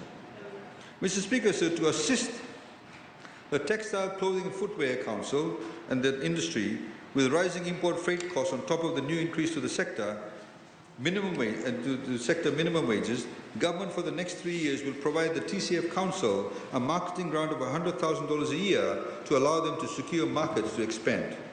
In addition, the TCF sector will be waived for customs entry for commercial consignments below $1,500 by FRCS. Mr. Speaker, sir, overall government will also provide for the next 3 years a 200% tax deduction to those employers who will be paying maternity leave for their staff, a move we highly encourage for the sake of the mums of Fiji. Mr. Speaker, sir, and lastly, The interest on bank accounts totaling less than $1,000 in a year will be exempt from the resident interest withholding tax. This exemption covers more than 75% of holders of interest-earning bank accounts. People with low bank deposits, recipients of social welfare funds, senior citizens and students will benefit from this exemption. They will not be required to apply for certification of exemption. Mr. Speaker, sir, last year there were two moments that lifted our spirits when they needed lifting most. And those were the Olympic gold and bronze victories for our men's and women's sevens-a-side. Sport, of course, Mr. Speaker, sir, has a special place in Fijian life. None more than so rugby. So tonight we've saved a special final announcement about what is next for the game that means so much for our national life. Our Drua have landed in Super Rugby and made an immediate impact, putting eyes on Fiji globally. We'll all be able to see them in action around this time tomorrow evening in Melbourne. Hopefully opposition won't stay too long here, against the rebels. We want to make sure that Fiji secures its permanent place in Super Rugby, and we know that will depend on more than just the skill and heart of our athletes. It requires a full financial commitment. To support the Fiji Rugby Union and the Fijian Drua in meeting the New Zealand Rugby Union's financing requirements for Super Rugby Pacific, the Fijian government will invest $6 million for 51% shareholding in the Counter Ruck Pte Limited, or CRL, which was established by the Fiji Rugby Union to own and operate the Fijian Drua. The FRU had requested a grant, but government is unable legally to give a grant to a private company. We can, however, take a share in the company and divest it at a later stage. Through this revised budget, the Fijian government will allocate the first tranche investment of $3 million for 25.5% shareholding. The second tranche investment of an additional $3 million will be undertaken by December of 2022 to secure the total 51%. By December 2022, the Fiji Rugby Union will own 49% shareholding, while the Fijian government will own 51%. FRU will maintain the management control of the company, and government will consider divesting shares once an opportunity arises. Additionally, CRL will be granted a 13-year income tax holiday and will be provided a waiver for customs duty on goods imported specifically for Fijian Drua-related venues and high-performance base from 1 July 2022 to 30th June 2023. Additionally, any sponsorship above $250,000 made to the Fijian Drua will receive 200% income tax deduction. Mr. Speaker, sir, the support to the Fijian Drua has two main purposes. First, it will ensure that we realize the significant benefits the team will have on the growth and development of rugby in Fiji. Second, it will allow us to capitalize on our great competitive advantage in sport, our people who are naturally gifted athletes and rugby players. The Fijian Drua, Mr. Speaker, sir, provides an avenue for Fijian players to pursue a professional sports career right here in the Pacific, which will further strengthen grassroots rugby. Home matches played in Fiji will become important sports tourism events. They will create jobs, attract a large number of tourists and generate a great deal of economic activity, a spirit very much in keeping with the budget we announced tonight. Mr. Speaker, sir, most of these changes are coming into effect from 1 April, which just so happens to be April Fool's Day. Let us be perfectly clear that the only fools in Fiji on that day will be those who oppose these meaningful measures to aid our people, create new opportunities and build on our recovery. The only fools will be those who oppose VAT going to 0 on 21 everyday items, those who oppose the reductions of fiscal duties on fuel, the rise in wage rates and the assistance heading for the people of the Northern Division. Only fools could oppose a budget that widens higher quality healthcare access for our people. Only fools would oppose the maintenance of civil service salaries and the return of the overtime pay, the increase in meal allowances, the reinstatement of maritime allowances, and the increase in TELS loans and topper scholarships. Only fools would say no to clearing the backlog of land that should be surveyed and the new assistance to those looking to build or buy their first home. And truly, Mr. Speaker, sir, only a fool would deny the opportunity to become a shareholder of the Drua and become part of the future of Super Rugby. Mr. Speaker, sir, the question on the mind of the nation is, what is next? And this budget, Mr. Speaker, sir, is the answer. We look forward to getting this budget and its policies over the line at tomorrow's parliamentary session, sir, and the Fijians who need our help cannot wait, and we cannot waste a minute in seizing the opportunities created by a strengthening recovery. Thank you, Mr. Speaker, sir.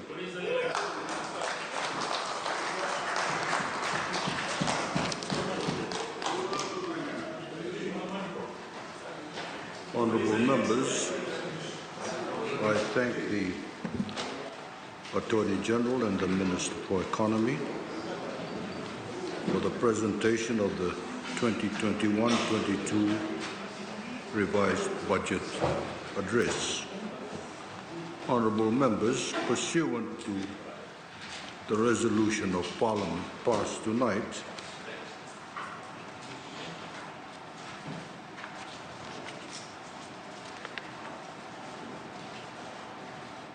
the Honourable Attorney General and the Minister for Economy has now completed his part. Tomorrow, the